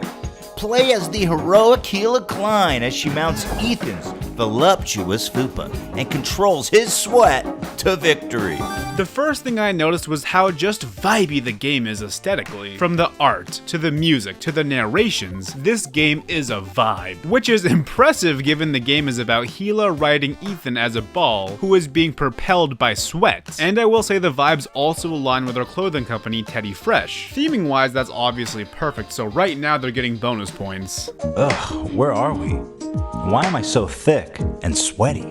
I think this goes to show how to handle Ethan and Hila in a game properly, unlike what Payday 2 did. So anyway, we're off to a great start. Let's get into the gameplay. You hold down with your right thumb to make Ethan move, or sweat, and your left thumb controls Hila, who acts as a directional pointer. In the tutorial levels, your goal is to make it to the end of each level before the time runs out. But after the tutorial, the levels are endless, and the goal is to make it as far as you can before the time runs out. And once it does run out, you can jump a few times to gain some distance with Hila. If you pass through a checkpoint as Hila, Ethan will actually come back and you can keep going. There's these green orbs you can collect throughout the levels to give you more time. There's of course many obstacles to play around, power-ups to help out, and chests to collect. Chests are not only a pun, but they introduce an idle side of the game. I will say the idle side is not intrusive at all. It just gives you cosmetics, money, and power-ups. It's nothing mandatory, which I always appreciate. There's a generous amount of cosmetics and power-ups in the game. There's 8 worlds in total, and you gradually unlock them as you play more. I haven't unlocked them all yet, as I'd have to play for a good while to do so, but for the ones I have played, I would say there's a decent amount of variety to each level, and the theme changes are always refreshing. There's also 2 races you can compete in at any given time, assuming you have the tickets of course. This is just an extra mode where you can race against other people. It's nothing crazy, but a nice touch. So overall, how do I feel about the game? Honestly, it's pretty fun. The movement is very fluid and the levels give you a lot to work with. I could feel myself getting better and better at the game the more I played, and I would be lying if I said this game wasn't addictive. Between the music, the vibes, the levels, the customization, the fluid gameplay, and the subtle humor, I don't have much to complain about. I guess my biggest complaint would be the fact that you have to be level 35 to unlock every single level, and I just don't think this game will hold up long enough for me to unlock it. With that being said, the 2 races will put you in worlds you haven't unlocked yet, so even if you don't get to level 35, I'm pretty sure you should still be able to at least play every level. But with the downside of of races not being endless. I don't think there's much more to dive into about this game, which makes sense as it's just a simplistic mobile game, a fun one at that. If what you've seen looks fun, then I would 100% recommend this game. Even if you're not an H3 fan, you can still easily have fun here. And if you are an H3 fan, you'll get even more out of the game. I'm on the version of a heat stroke,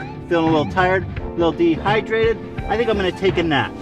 Everyone, have fun and enjoy. I'll see you on the other side of life.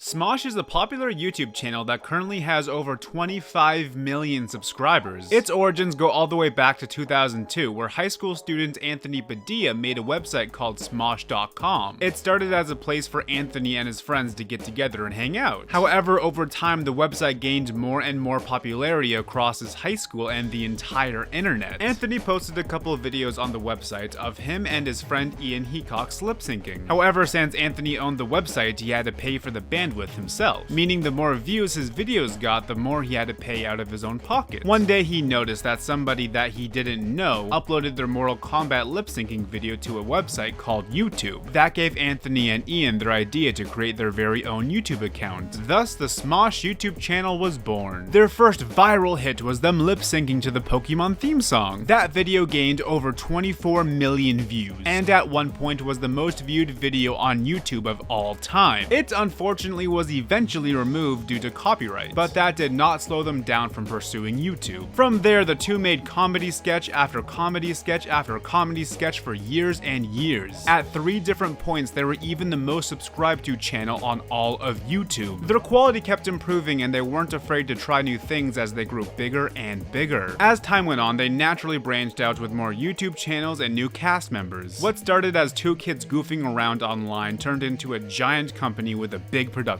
team. Along with their YouTube empire, Smosh periodically released other forms of media like mobile apps, video games, magazines, a comic, and even movies. But today, I just want to focus on their mobile apps and video games. Their first mobile app was actually sponsored by Google back in 2010. I call it the Shut Up app.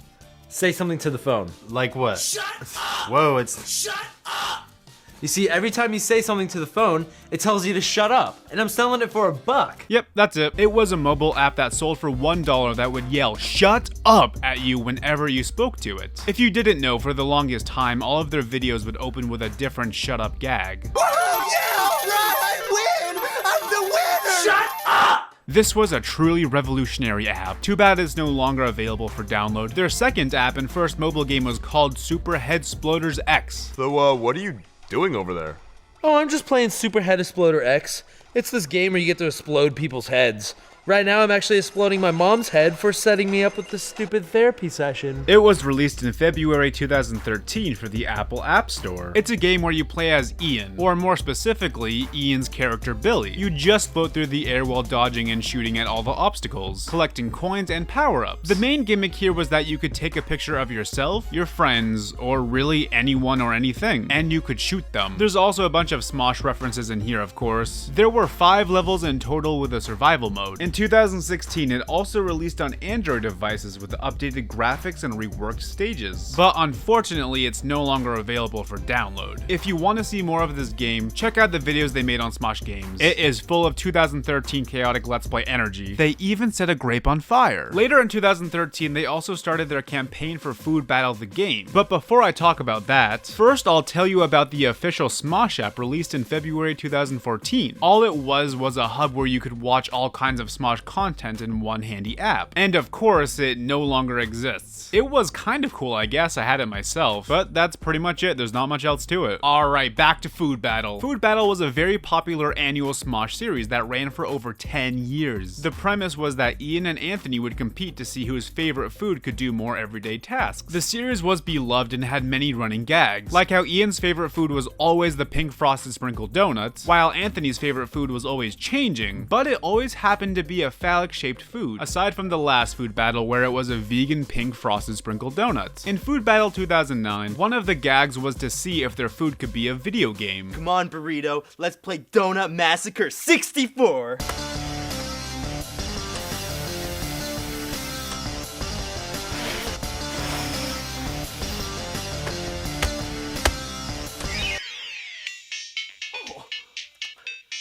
Die, donuts! Yeah!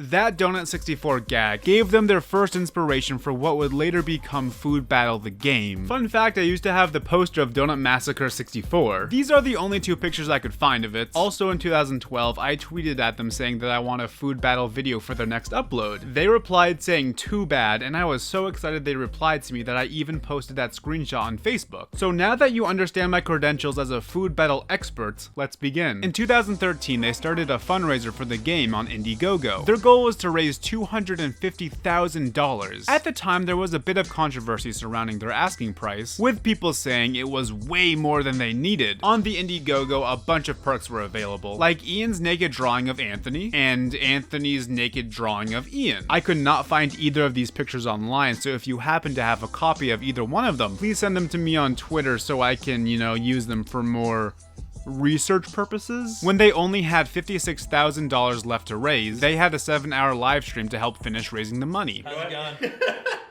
This is the sexiest pose I've ever been in on a couch with another man. You gotta stop now. Okay, sorry. Here they added even more perks, like selling Ian and Anthony's shoes, belt, shirts, and for them to twerk for 2 minutes straight.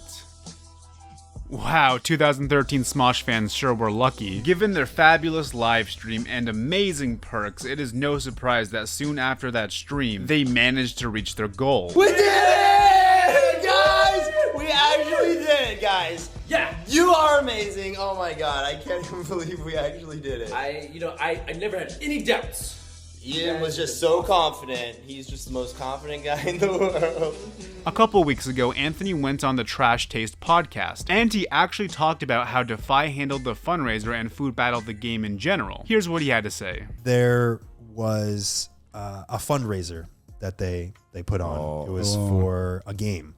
Yeah. And they had just seen the success of other people who had done fundraisers for games, Indiegogo, GoFundMe type things. Yeah. And they raised like $250,000 for like these games, which were like mobile games, but you could play it on the computer. And it was like this really cool thing with all these inside jokes from the community. Right. And they said, oh, that's cool, guys, you do that. And then we were like, we don't have a concept for a game. They're like, we'll figure it out later. You just raise some money. They just made the fundraiser, and then they were, afterwards they were like, make the game. And we said, we need to have something to pitch to people. We need, and then they're like, cool, we'll just tell them the idea then. And then they're like, you come up with the idea. So I came up with the idea. Ian, of course, also. We both came up with the idea. And they were like, cool, you got the idea. Let's do it. And I was like, we need to have concept art. We need to like show a build of the game. We need to be able to show what we want to do with this thing. And they're like, we don't have time. Okay, we'll get concept art.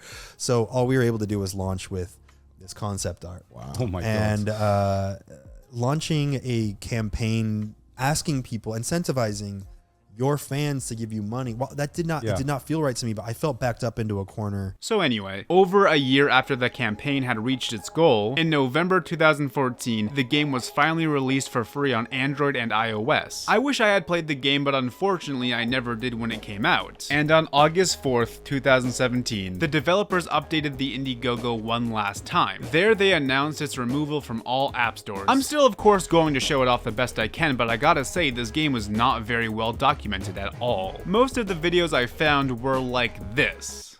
Hey guys, Supers, just here, and I'm going to be telling you about the new section I'm going to have on my channel called Games. And unfortunately, I could not find a video nor description of the full plot. The game's wiki has a full list of the characters, locations, and weapons, but not the story. There's 30 levels in the game in total. However, I was only able to find levels 1 through 13, 17 through 19, 26, and 28 through 30. I'm not sure why this person only uploaded these levels, but hey, I'm not complaining, I'll take what I can get. I'll be linking the videos I watched to put this video together in the description. Definitely go show them some love, as without them there'd be almost nothing about this game online. So obviously I won't be able to show you the full game, but I'll be able to paint a good picture of what the game is like. Here's the opening cutscene. Shut up! A while back, everything was going tickety-boo here in the village of Tickpot. But then suddenly an evil horde of mutant donuts attacked. Anthony tried to help, but he was knocked out like a little when they kidnapped our friends. Fortunately, Ian sent the bastards packing when he opened up a huge-ass can of whoop-ass. Or at least that's what they tell me. I don't know, I was f***ing sozzled. So if you're not familiar with your Smosh characters, or it's just been a while, let me help you out. The intro is narrated by Charlie the Drunk Guinea Pig. Charlie was a recurring British and constantly drunk guinea pig character. He even had his own YouTube channel that ran for just over a year. He was also Ian's real life guinea pig. There's Teleporting Fat Guy, who's just from an old Smosh video.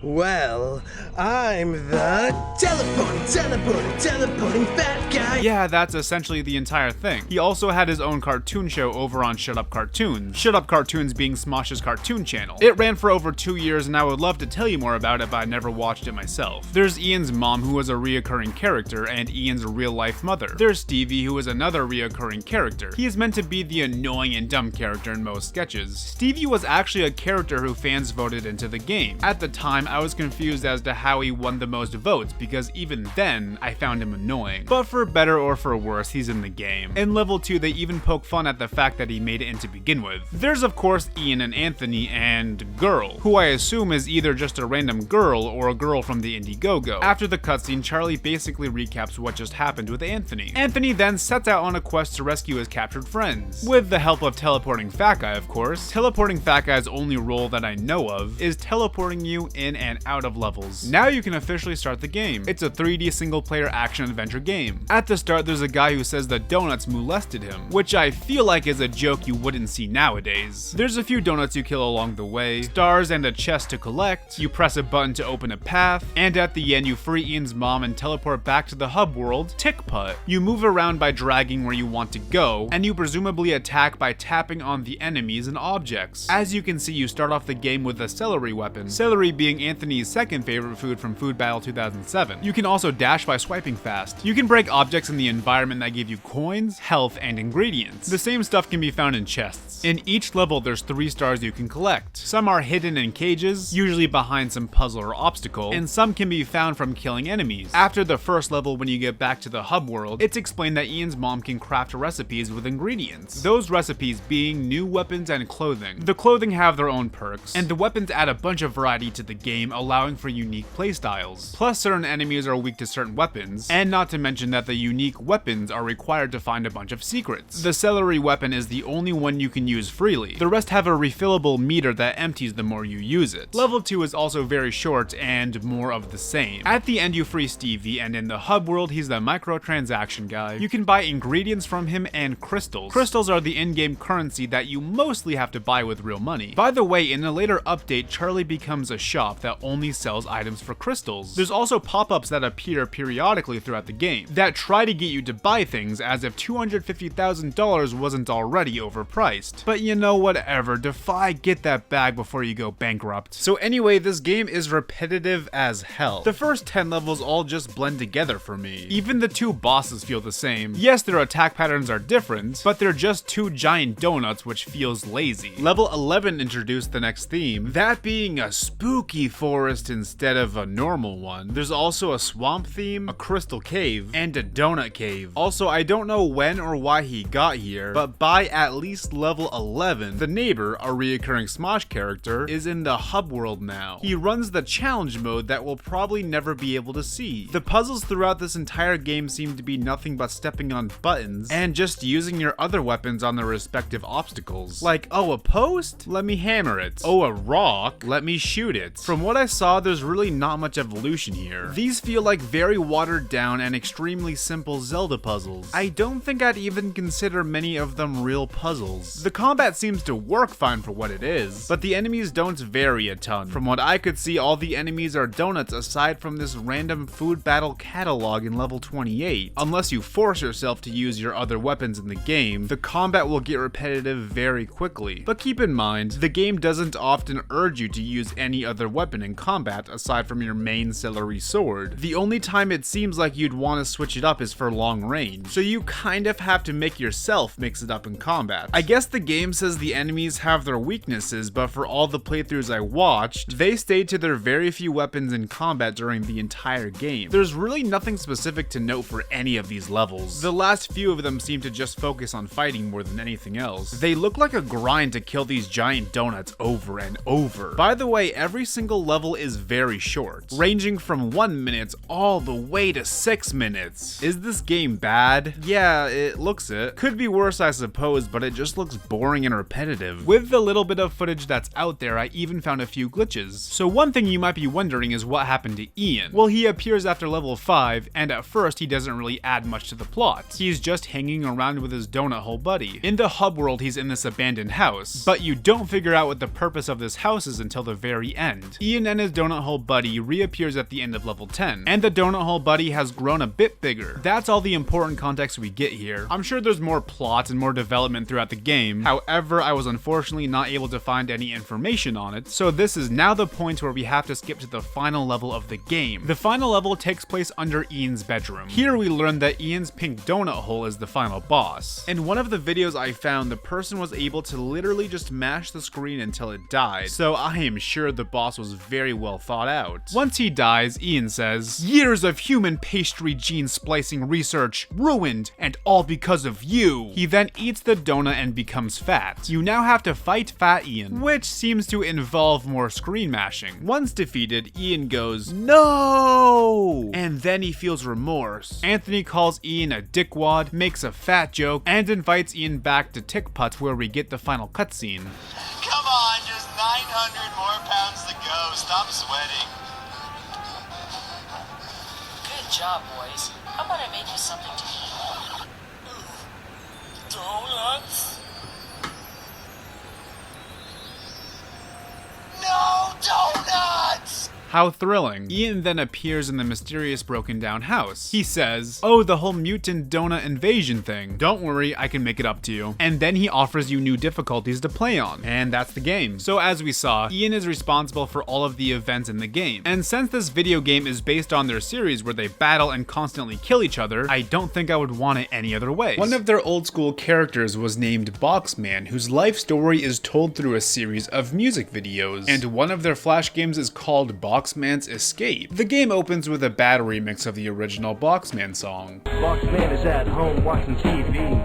There's a knock on the door, who could that be? The plot of the game is that cops are trying to capture Boxman to perform some tests on him. So Boxman activates a time bomb to blow up the place and tries to run away. But before he can run away, he needs to collect his mac and cheese. Thus, the game begins. The goal of the game is to collect all of the mac and cheese while avoiding the cops. All you do is move around using the arrow keys. This game isn't too hard, but sometimes it's hard to tell what you can and can't walk through. Not to mention, the enemies seem to spawn randomly and can spawn right on top of you. There's 4 levels in total, and when I beat it, the screen just went black. The next is called Smosh Fighters. It's literally a basic fighting game where you can play as Ian or Anthony, and whoever you don't pick is the one you fight. There's also a couple maps, but other than that, it's very basic. But lucky for us, both of these games are still available to play. Dude Perfect. They are a huge YouTube channel with almost 60 million subscribers. Most of their content revolves around making insane trick shots, but they have a surprising amount of unique content as well. They even had their own show on Nickelodeon. Their first 2 games are no longer available for download, but they were called Dude Perfect and Dude Perfect 2. Very little footage of the first game exists, but they seem to both play the same. The goal of these games are to land impressive trick shots, much like their own videos. Some of these levels seem to be straightforward, but others seem to be more of a puzzle. These games seem like fine, basic mobile games from what I can tell, albeit nothing special. At least the visuals in the second game are a great improvement from the first. I wish I could play them myself to give a better opinion, but unfortunately they're lost to time. But looking at the footage, I really don't think I'm missing out on much. And by the way, many of the games I'm covering today have been lost to time as well. And as I go on, I'll make sure to make it clear which games I have and haven't played. Anyway, to give us a good idea what kind of quality these 2 games were, we can take a look at their third game, which is still available for download, Endless Ducker. It's an endless runner game where you duck and jump, and that's it. The premise is based off how one of their members, Cody, is really tall and often ducks in real life. How thrilling. Anyway, this game could have been fine for what it is, but I experienced a lot of lag while playing it, which is super sad because I was playing it on the iPhone 13. I would honestly say that the lag renders this game unplayable since it's all about reaction time. So yeah, the lag here does not give me a good feeling towards their other 2 previous games. And it's very humorous watching Dude Perfect themselves react to the impossible situations the game throws at them.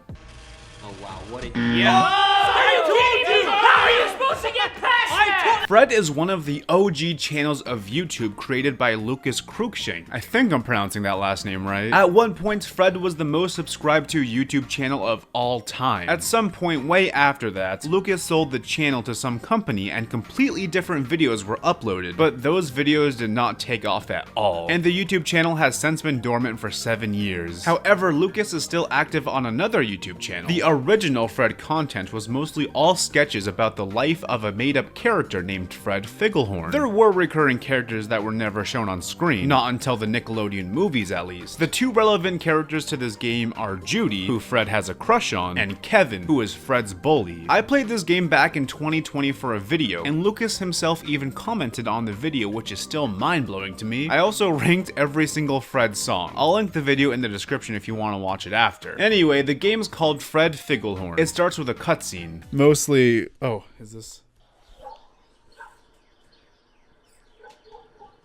that Judy? It's Judy.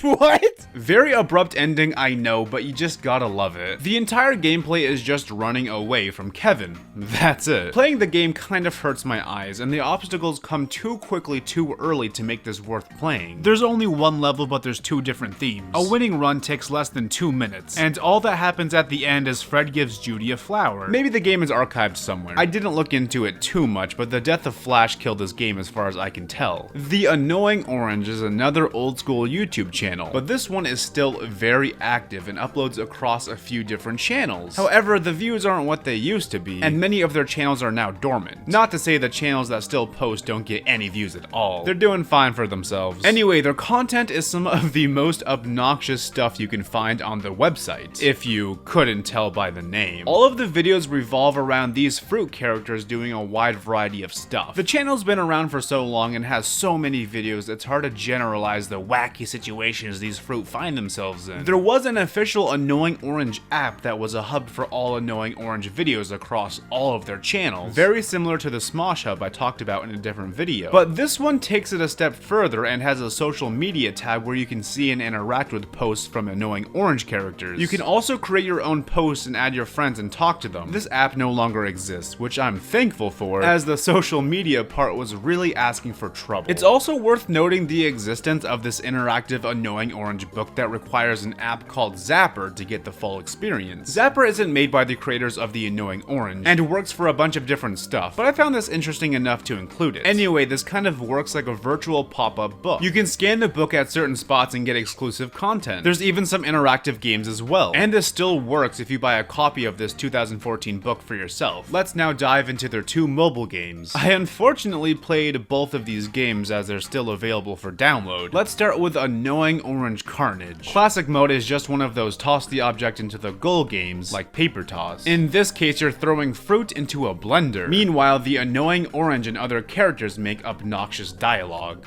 Pepper, pepper, pepper, pepper! Whoa! What's going on out here? The goal is to get to as high of a level as possible before the time runs out, and each level gives you more blenders and more characters to throw. The balloon mode is essentially the same thing, but you now have to pop balloons that float by, and endless mode is just an endless version of classic. I don't even think I need to explain how annoying this game is in general, and no, it does not play well either. I really never got the hang of it, and oftentimes I couldn't throw the fruit consistently in any direction. If you've played this and disagree about the level of quality that this game is, I'm willing to accept the fact that I might be bad at Annoying Orange Carnage, but to me this game did not feel very polished at all and it was really inconsistent with the throws. Splatters Up is one of those games where you launch an object to see how far it can go. I believe they're commonly called distance games. The most popular one I can think of is Toss the Turtle, and this is a very bad version of that type of game. Ready? Here I come, right down the pipe. Yeah, that's the game. There's power-ups you get over time, and you're supposed to go further and further with every throw. But this just feels so dull. And I used to be a big Trollface launch fan, so I think I know what I'm talking about. Yes, I'm biased in the sense that I hate the annoying orange, but this is just the most generic, boring, and uninspired version of this type of game that I've played. If you want an example of a good game like this, then we can look at the Odd Ones Out Let's Bounce. The Odd Ones Out is an animation and storytime YouTuber with over 18 million subscribers. And this game already starts out on a good note, as this is not a YouTuber that I hate. It starts off with a quick cutscene where he expresses wanting to be a kid again, and then you start the game. The main gimmick here is that you're going through time so you can be a kid again, and I would say this is a solid distance game. It's no Trollface launch, but that would be asking a lot. But if we're comparing this game to the annoying orange game, just look at them side by side, and tell me you can't tell which game is more exciting and charming. The gameplay heavily relies on a bouncing mechanic to keep the momentum going. I think it's a very fun mechanic. You can keep runs up for a while and save runs that seemed futile with great timing, which is very rewarding. I don't know the Odd Ones Out's videos too well, but there seems to be a lot of references to him, and it's all done in his art style, which I suppose you could say the same thing for the annoying orange game, but this one's actually fun. This one's called Skewers, and the best game I can compare it to is Snake. You go around piercing fruit and dropping them off in the blender. I'm pretty sure I missed this one because on a surface level this game has nothing to do with the annoying orange, but what I found is there's an annoying orange mode you can turn on and off, and you know I leave that shit on. It doesn't do anything aside from change the power-ups into annoying orange characters, and every now and then they pop up. Don't mind if I drop in, do ya? I didn't even get a chance to try out any of these power-ups, and that's because the turning in the game sometimes feels so delayed, and overall the game just moves too slow for me to put up with. And yes, it's bad that you liked the annoying orange games. You should feel ashamed. The Game Grumps are a Let's Play channel with over 5 million subscribers, hosted by two guys named Daniel Avedon and Aaron Hansen. The channel's seen a few different hosts and common guests, but nowadays it's mostly just the two playing video games with the occasional guest. However, behind the scenes they seem to have a decently sized team, and have even branched out with other ventures like their touring company and game publishing and developing team. Their first game was Dream Daddy. Dream Daddy is a dad dating simulator where you play as a dad, and your goal is to meet and romance other hot dads. It's not a game I would ever play, but I just don't think I'm the target audience. I watched some Let's Plays online to get an idea of it, and it looks exactly like it sounds. The game was mostly positively received, but there was a bit of controversy with people saying it was directly pandering and taking advantage of the LGBTQ+ community. As someone who's not a member of the LGBTQ but just an ally, I don't feel like it's my place to comment here, and this also it just isn't a game that I'm ever gonna play. So if you're curious about the game, I recommend doing your own research and forming an opinion for yourself. Soviet Jump Game is not developed by Game Grumps, just published by them. I know at the start of the video I said I would not cover games published by YouTubers, just developed, but I wrote this before realizing they weren't the developers, so I'm letting this one slide. It's a 2D platformer battle royale that has a lot of Russian jokes. That sure didn't age well. It has a lot of power-ups and fun obstacles to traverse. I actually played it a bit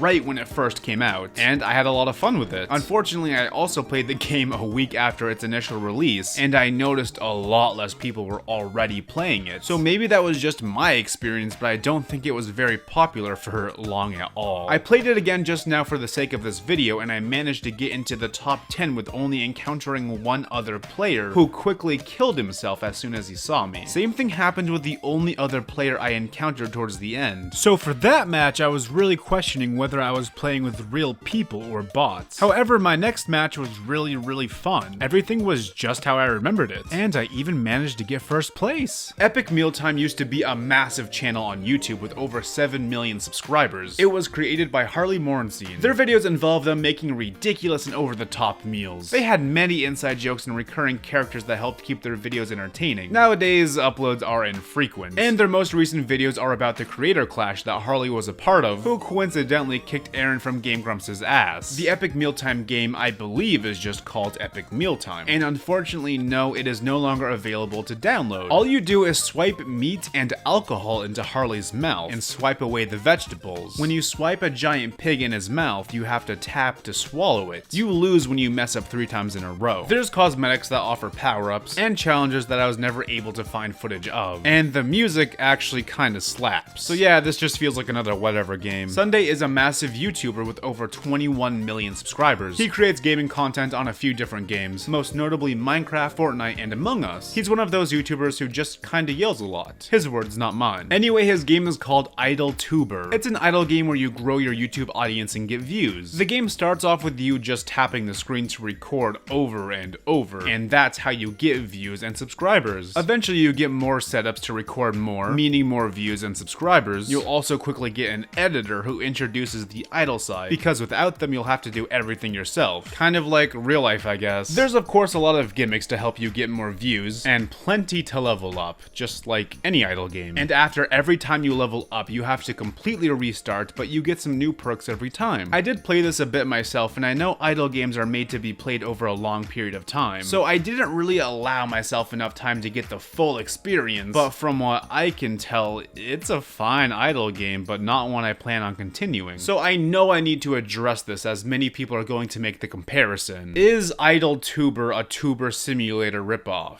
Yeah, kind of. I'm not saying YouTubers can't make idle games, but 2 idle games about being a YouTuber, that's kind of a weird coincidence. It feels like this game was made in hopes that people would confuse it with Tuber Simulator, and to be fair, this does feel like a great value version of Tuber Simulator. Yes, these games are very different in many ways, but this truly feels like the intent of the game, or at least to me. In Idle Simulator, the art and music is generic and uninspired, and honestly, the entire game feels this way. There's also no voiceovers, and whenever you see this low quality star, you can also see a tiny line they forgot to erase in Photoshop, and none of these problems exist in Tuber Simulator. The art and music are incredibly well done, Felix himself voice acts, and the game gushes with charm and personality. And like I said, IdleTuber doesn't. I'm sure there's references to Sunday's YouTube channel, which is cool if you're a fan, but as far as charm goes, that's it. Jax Films is another OG YouTuber who has made many different comedy series over the years. One of his most well-known and at this point's longest running series is called Yai, which stands for Yesterday I Asked You. In Yai, he asks his audience random questions and he reads the funniest answers out loud. Earlier this year, he made a video game based on this series called Be Funny Now. All you do in it is answer questions just like in the series. So I hate to say this because Jack is literally one of my favorite people on YouTube and a huge inspiration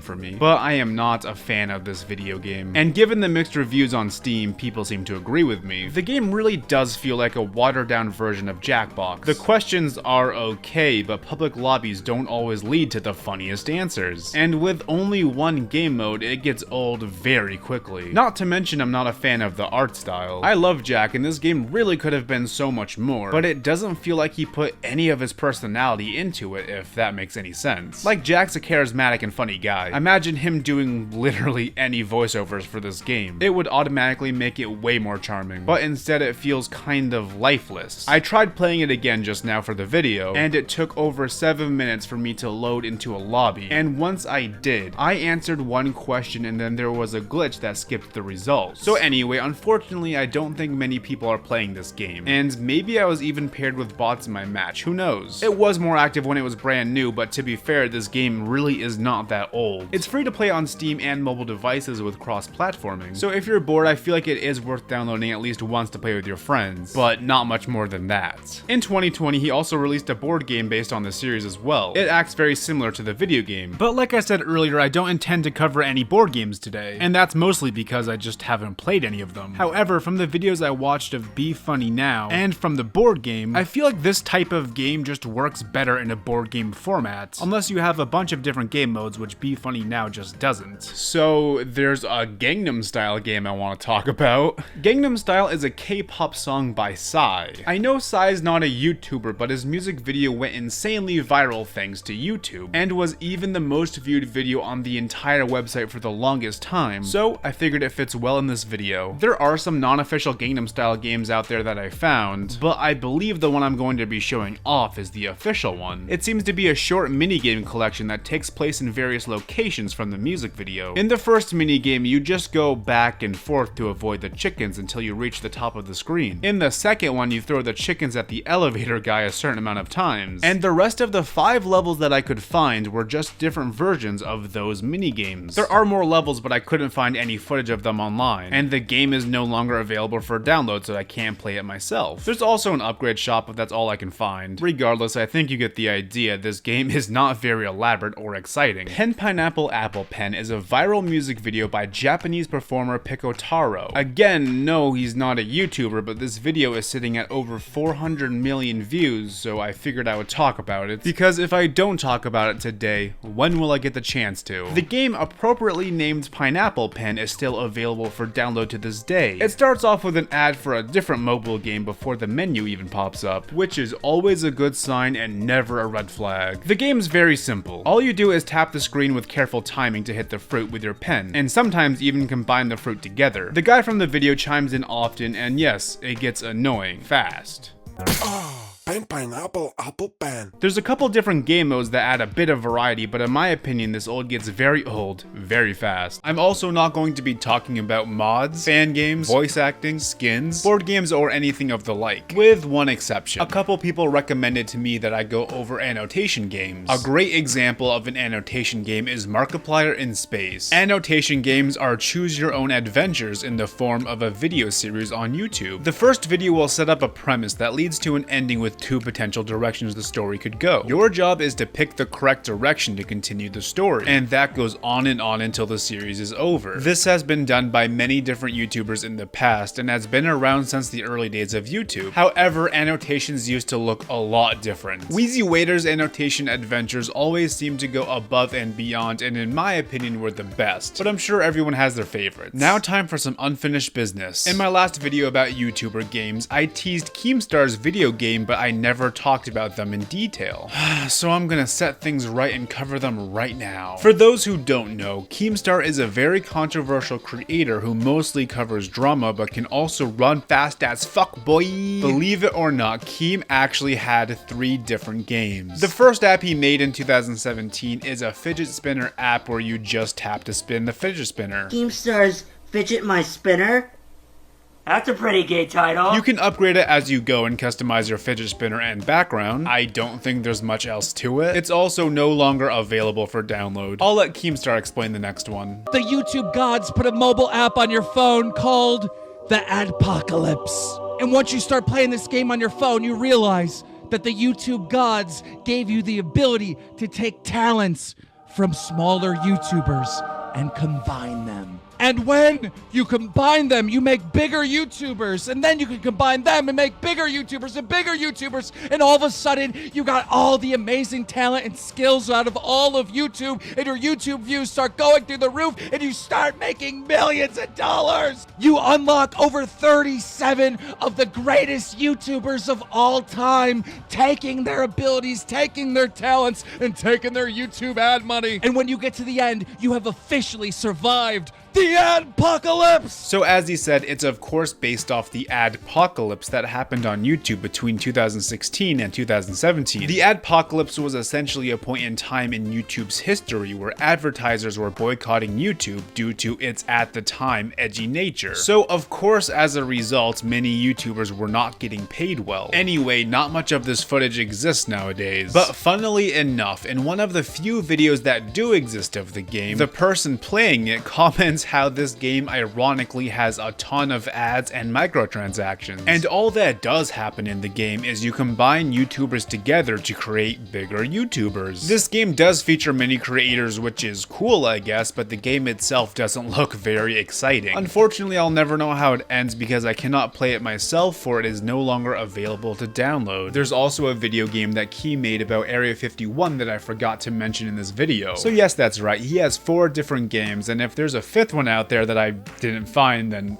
I apologize. This game is based off the meme from 2019 where everyone was saying they would Naruto run into Area 51. It's still available on Steam for $15, but for now I'll just be watching Mudahar's video on it. There's really not much to say on this game. It seems like it's definitely hard to figure out what to even do in this game. I mean, it gives you 0 direction. I believe all you do is rescue these aliens by bringing them to a certain spot. The guards don't seem to react to you half the time. You can also see how visually bad this game looks. There's no animations for some pretty simple actions. Keem has since said there was updates to the game, but I don't imagine it's been redeemed much at all. Oh my god, that must have been the worst game that I've played in my life. In my original recording where I talk about Keem's next game, I think I accidentally mispronounced the game. Or maybe it was Keem that mispronounced it. For about a year in the background, we've been working on this other game, Nommancer. He calls it Nommancer, even though it's definitely Nommancer. Nommancer. Anyway, researching this game was kind of confusing since some people talked about a cancelled PS4 game called Nomageddon, saying it was Keemstar's game. But it wasn't. It was a completely different game that people confused with Nommancer. Even then, Nommancer doesn't feature Keem's name anywhere. And it's not very popular with only 13 Steam reviews. However, I was able to confirm that this game is definitely made by Keem. And surprisingly, this game is still available to buy and sells for $11 on Steam. This game is up to 4 players and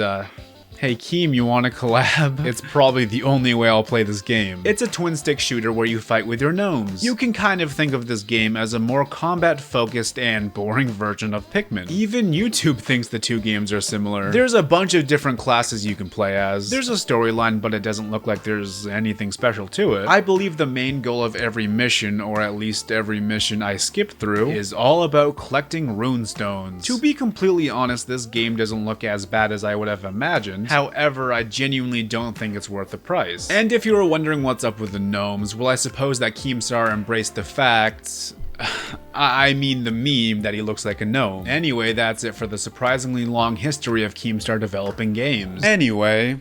going back to Markiplier, Lixian has made many famous Markiplier animated videos, has edited for Mark for years, and has a YouTube channel with over 1 million subscribers. On top of that, he's also a game developer. The first game he made was in 2018 and it was called Shield Blast. It's a Space Invader / bullet hell type of game. I am not sure how to properly describe it, but I'm sure you get the idea. The name of the game refers to an attack where you blast a bunch of enemies. The premise of the game is that Earth is running low on resources and your mission is to deliver more resources. In the same year, he participated in a game jam where he made a game called Mind Ripple, which is described as an experimental psychedelic platformer. 1 year later, he participated in a new game jam and he made a platformer called Do It For Me, which was made in under 24 hours. In 2019, he then made a horror game for Mark's birthday called Damien. Earlier this year, he also made Ricochet Gun. It's a game where you have to carefully plan your shots or else your bullets will ricochet and potentially kill you. The final game he made is called Late Night Mop, which is a horror cleaning simulator. I believe all of these games are still available to be played on his itch.io page. Yo Mama is a YouTube channel based around Yo Mama jokes, and the guy sounds like Joe Swanson. Yo Mama's so fat,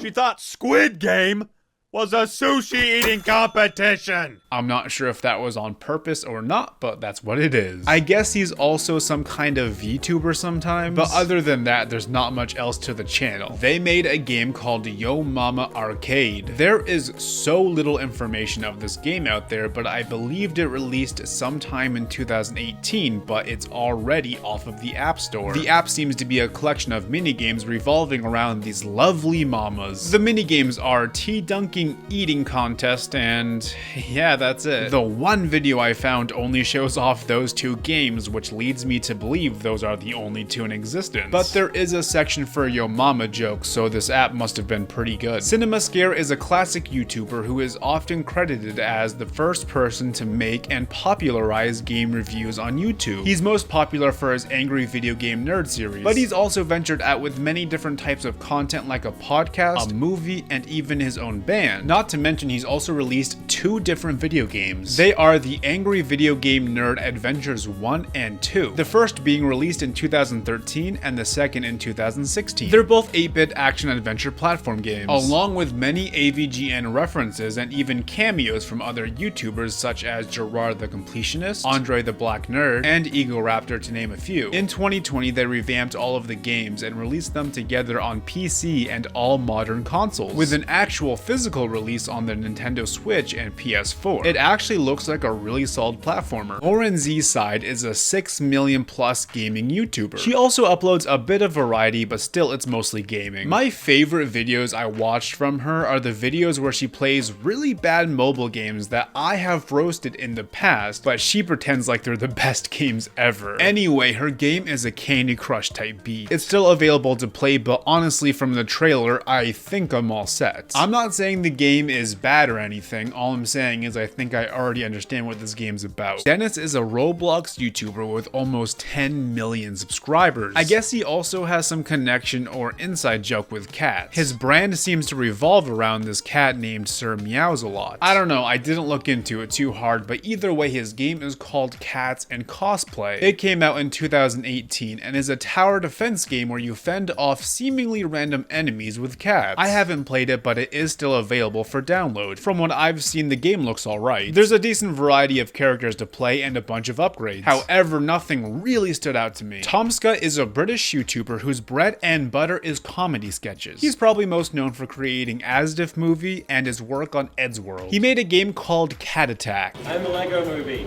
Cat Attack is kind of a side-scrolling tower defense shooty game, but basically it's just a game about shooting cats from outer space, because that is the full extent of my writing capabilities. Damn it, Brain, these films suck. How do you expect me to write a good script with this trash? How about Space Cats? Space Cats? That's brilliant. Okay, so he did a bad job at explaining the game, but basically it's a beat 'em up game against cats. Huh.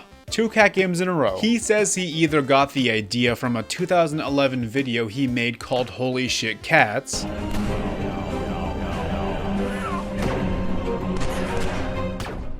found a way through the AstroCat space hole. That makes perfect sense.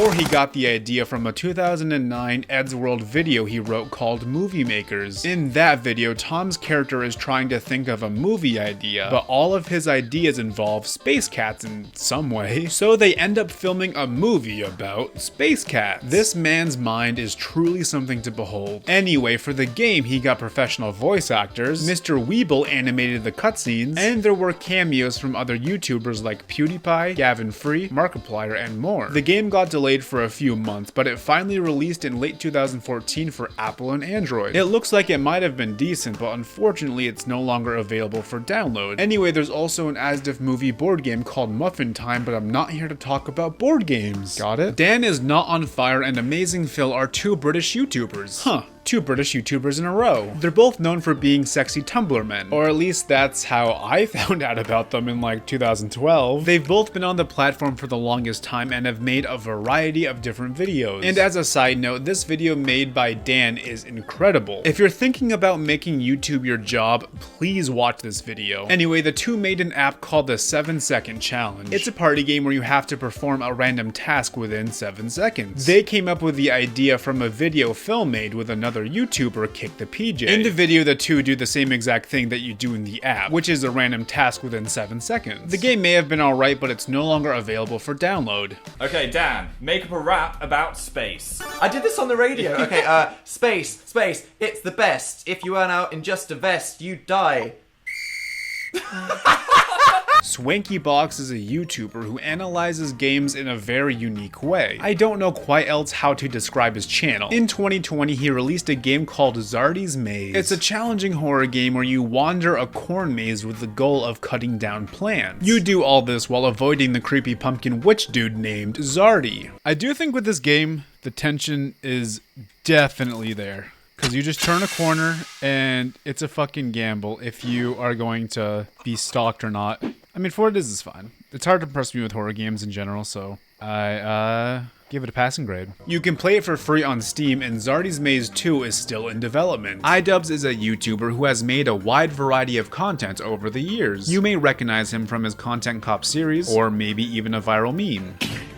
I'm gay. I have crippling depression. More recently, he created the Creator Clash where regular YouTubers boxed one another. One thing not everyone knows about him is that his early content was of him playing video games, and he was really into game development. However, all of his gaming videos have since been deleted. Fun fact, at times he also used to be a beta tester. His video game is called Think or Swim and was made in a 24-hour game jam. The website it was hosted on has since been deleted, but thanks to the Wayback Machine we can still access it. This game has two different sides to it. For each level you can pick whether you want to think or swim. Whenever you choose swim, you have to mash the arrow keys to reach the boat before the sharks get you. Think will give you a trivia question, but the answers are always the ones with a 69 in them. After only 3 levels you get this lovely trophy and that's it. Weeble Stuff is a YouTube channel responsible for a bunch of popular old school viral videos. I'm sure you've seen at least one of these. In 2011 they made a game called Russian Dancing Man Game, appropriately named after their 2010 music video Russian Dancing Man. It's a runner game that's filled to the brim with Weeble Stuff references and very catchy music. All you have to do is tap on the appropriate buttons when a certain obstacle appears. I believe the game had 10 levels and some kind of storyline. From what is available, it seems like the story is all about Russians wanting to dance. The game looks good for what it is, but to be fair, I do have a soft spot for this channel. And unfortunately, this game has been lost to time. Brental Floss is a YouTuber who mainly makes videos centered around video game music. His most popular series is one where he adds lyrics to video game music that doesn't already have lyrics. His game is called Use Your Words, which came out in 2017. It's a self-described Jackbox party game. There's a few different game modes, but the premise of the game is that you have to fill in a prompt of a specific scenario with whatever you want, and the goal of the game is to make everybody else laugh. You can still play it today, and there's also a second game in development. The Kickstarter actually just finished up. Here's a bunch of games made by YouTubers that you guys recommended I check out, but didn't. I still plan to make a couple more videos on these YouTuber games, but there's just so many out there I don't plan on covering every single one of them. I didn't leave these ones out specifically for any specific reason. Honestly, they were just left out at random. When I got to the point in the script writing process where I felt satisfied with the length of it, I obviously stopped writing, and these were just the unlucky ones. Ass! This game started development with PewDiePie's now defunct network Revel Mode. Luckily, he was still able to continue work on the game after Revel Mode fell apart. However, PewDiePie was just the producer and had some creative influence. This game was made with the help of Armin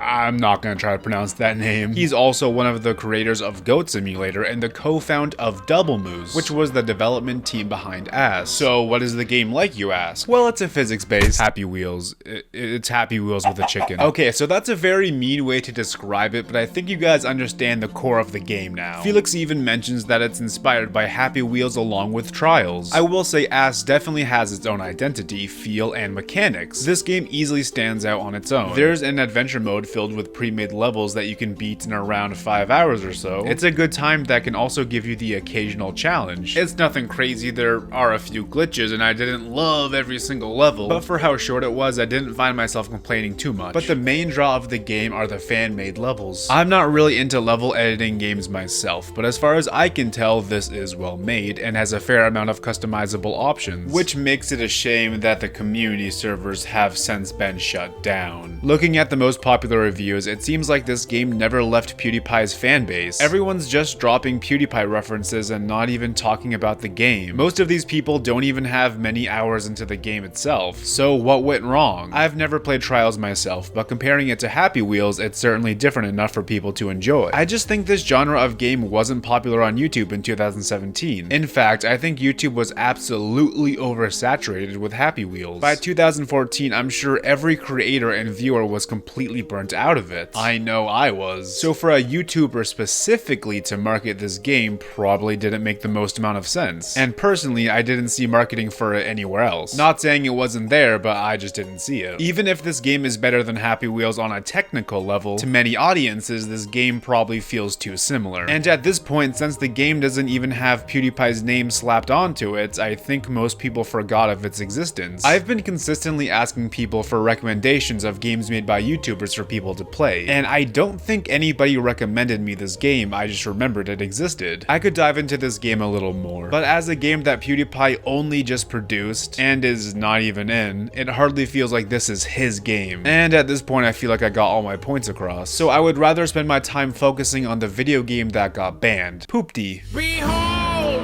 For too long you have been farting in the darkness.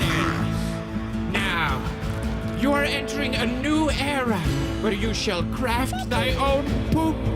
So from that trailer, you may be able to guess why it got banned, but here's the full story. This game was revealed in early 2018 and finally released in late 2019. Bulbware was the team behind the game, and keep in mind the team behind this game was only 3 people plus PewDiePie. It was released on Android but not Apple. Apple's official statement on the game was, Poopy has crude imagery and sound effects which may disgust users. So they're not wrong. This is a game themed around poop, and has endless amounts of potty humor. But to that I have a couple things to say. This is all clearly very cartoony. While the themes are gross, no one's actually going to be that disgusted by it. This is one of those games that when you first hear about it, you're like, this is weird and gross, why would I ever play it? But after only an hour of gameplay, you're immediately desensitized to it, and that's because it's just not that bad. Also, The Binding of Isaac is on iOS. You know, the game where you play as a naked 5-year-old who sets out to kill his mother and Satan, and oh yeah, there are loads of poop in the game. But that's not even the grossest part of Isaac, there's many gross features to it. So whatever, Apple clearly has some double standards going on, but eventually they came around and allowed it in their app store. It's even now on the Nintendo Switch eShop, though it's just a port. I ended up playing the previously banned iOS version, so my review will only be of that version specifically. This game is a dungeon crawler where you play as Poopy, aka PewDiePie. The intro of the game, which is voiced by Felix, explains that the little worm, Poopy,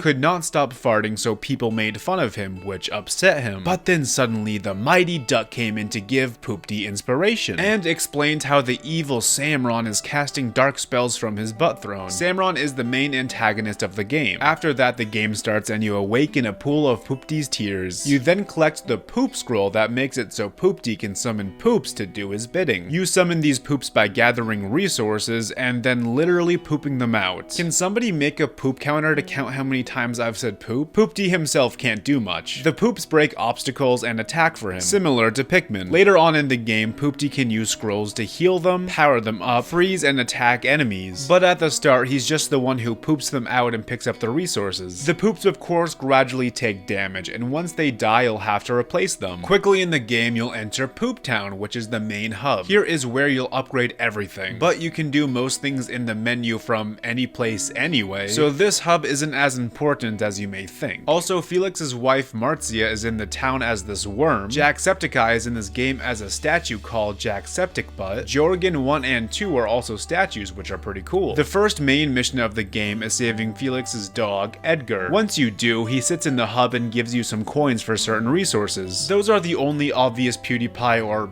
Jacksepticeye references I could find in this game. But fun fact, there's also a Binding of Isaac reference in there. So anyway, I think this game is kind of bad. First of all, I'm very confused on the pacing of this game. There's so many obstacles in your way that you'll often just be sitting there watching your poops break them. Like there's not much else to do while waiting. Meanwhile, the combat requires a lot of attention, and enemies or even environmental hazards can attack at a moment's notice. So it's hard to multitask while playing this game, but it oftentimes is too slow paced to be fully immersed. Most quests in this game are some kind of fetch quest. You often talk to somebody, retrieve an item, and that's the quest. There's also a lot of back and forth and a lot of backtracking. Not to mention you have to grind carrots pretty regularly to keep producing more poops. Meanwhile, Poopy walks so freaking slow. I know there's upgrades for him to walk faster, but I'll talk about that a bit later. But yeah, he's slow and the poops are even slower. The environment doesn't help this either, with constant bodies of water that slow you down, and certain paths that require you to just sit there and wait for your poops to break your way forward. So basically, the movement on its own is very slow and boring, and the game feels like it goes out of its way to make it even worse. Meanwhile, the lore is mostly poop related or full of literal potty humor, so there's really not much to look forward to there. The dialogue and the missions can be funny on occasion, but honestly, none of it's too elaborate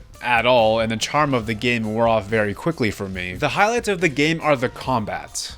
Most of the time. Okay, so the combat itself is very straightforward. You tap enemies and your poops attack. You also have the scrolls to use however you want. I enjoy it for the most part and oftentimes it works well, but honestly the bosses are not fun at all to me. They're all so chaotic. It's hard to ever produce more poops and they die so quickly. It feels like a constant cycle of just attempting to do quite literally anything, but I was able to find a way to cheese the bosses. I'm not sure if this is an intended feature or a bug, but this is what I did. Early on in the game, I paid to have no ads show up, so whenever a situation in game appeared where I would typically watch an ad, I would just skip it. For example, when you die, you can watch an ad to spin the wheel for a second chance, but for some reason, I was able to do that endlessly, so I never really got to game over, and when I ran out of poops and resources to make more poops, I was able to get just enough carrots to make one more poop. I'm not sure how much of this is how the game is designed or if this is just a bug. But anyway, after dying a lot to one boss, I ran out of poops and resources, so I had to fight the boss with just one poop, which was way easier. I ended up finding myself dying much less often this way, and I was able to keep the one poop alive for almost the entire fight. It was so difficult to keep multiple poops alive while making more, so I felt like this was just the best strategy, which wasn't a fun one. After I beat the first chapter, I started to watch some reviews on the game to see what other people thought, and to see if I was doing things right. Overall, I heard a variety of opinions, so as far as I can tell, the reception to this game was mixed. But one thing that almost everybody said was that making sure you have enough resources to keep up with your poops was very difficult early game, but apparently everyone was able to manage it by the end of the chapter. And hearing that makes me question if we're even playing the same game. Can somebody tell me if I've been spending my coins wrong and just have underpowered poops or something? Because no matter what happens, I constantly run out of poops. It was then I realized, oh, I'm not backtracking and grinding. Silly me. So I did that a lot, which obviously wasn't very fun. I got a decent stockpile of resources, but even then I kept running out of poops. So again, to these reviewers, are we playing the same game? What did you do differently? Am I doing something wrong? Am I just bad at the game? Are you spending real money to get in-game coins and gems? Because if so,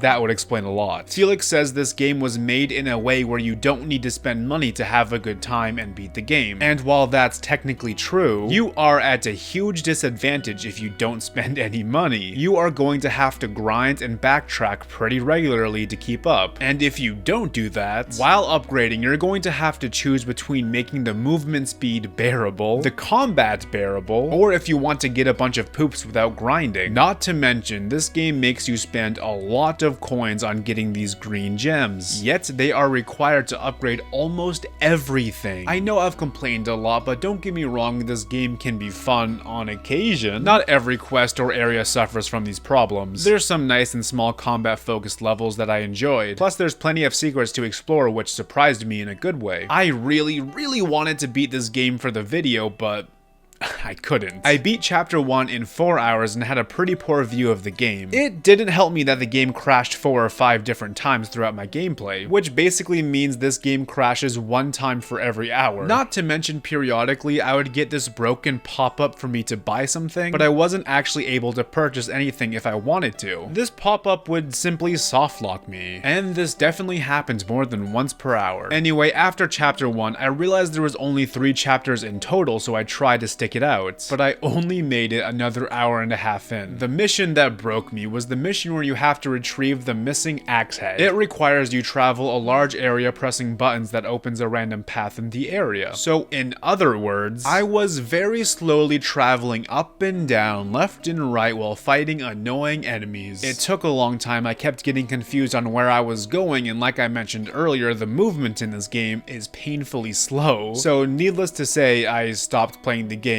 during that level. Overall, there were some fun moments in the game, and if I found myself ever trapped with just my phone for entertainment, then yeah, I'd probably play this for a bit and have a decent time for a bit, but I can't imagine myself playing this in any other context. But I won't leave you hanging. I'll show off the ending to the game, or I'll show you off the ending to Chapter 2, because I don't think Chapter 3 has even been released yet, and I don't think there's even any information if Chapter 3 is coming anytime soon. So anyway, as it stands, I was not very far off from beating the game. So for context, the goal of the game is to collect 3 keys so you can open the tower so you can fight the main bad guy, Samron. You collect the first key at the end of Chapter 1, and the second key at the end of Chapter 2 after you defeat Cyclops. Here's the last cutscene currently in the game.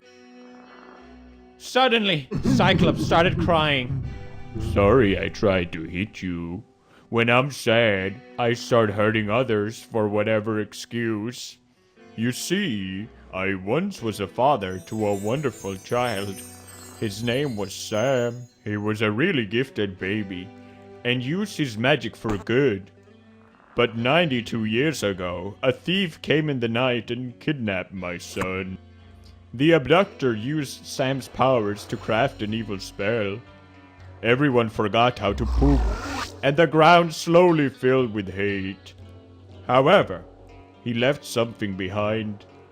Please take this key, punish the thief, and dry a blind Cyclops' tears.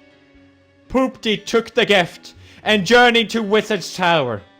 But when the key turned in the lock, a southern wind brought an ominous howl. Death is upon us, Poop Duck whispered.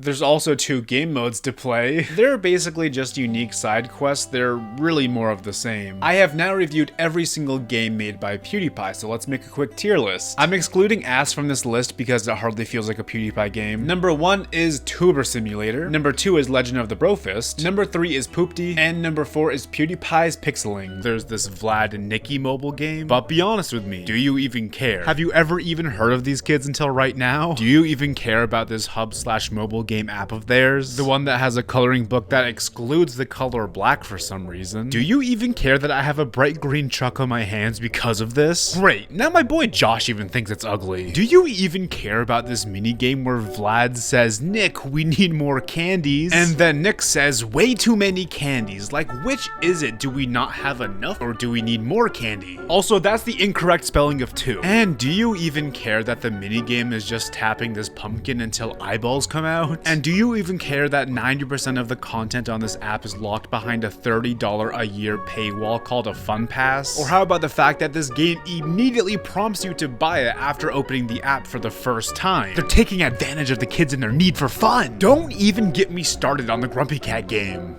It's amazing. Next time you're at work from 9 to 5 wishing you were home doing literally anything else, I want you to remember that there is an 11-year-old out there whose net worth is roughly $100 million, and they earned that by doing nothing but playing with and opening toys on YouTube. Now get back to work. If you're unfamiliar with what I'm talking about, I'm referring to the YouTube channel Ryan's World, previously known as Ryan's Toy Review. This channel was created by Ryan's parents when Ryan was only 3.5 years old. It featured Ryan, reviewing toys. Since then, it has exploded in popularity with kids with over 30 million subscribers and 53 billion video views. And don't even get me started on Ryan's World as Spaniel. Their content has evolved a bit past just playing with toys, but not by much. Also, did you know that Ryan has 2 younger twin sisters that also appear in videos? Because this was news to me while writing the script. They've made 5 video games,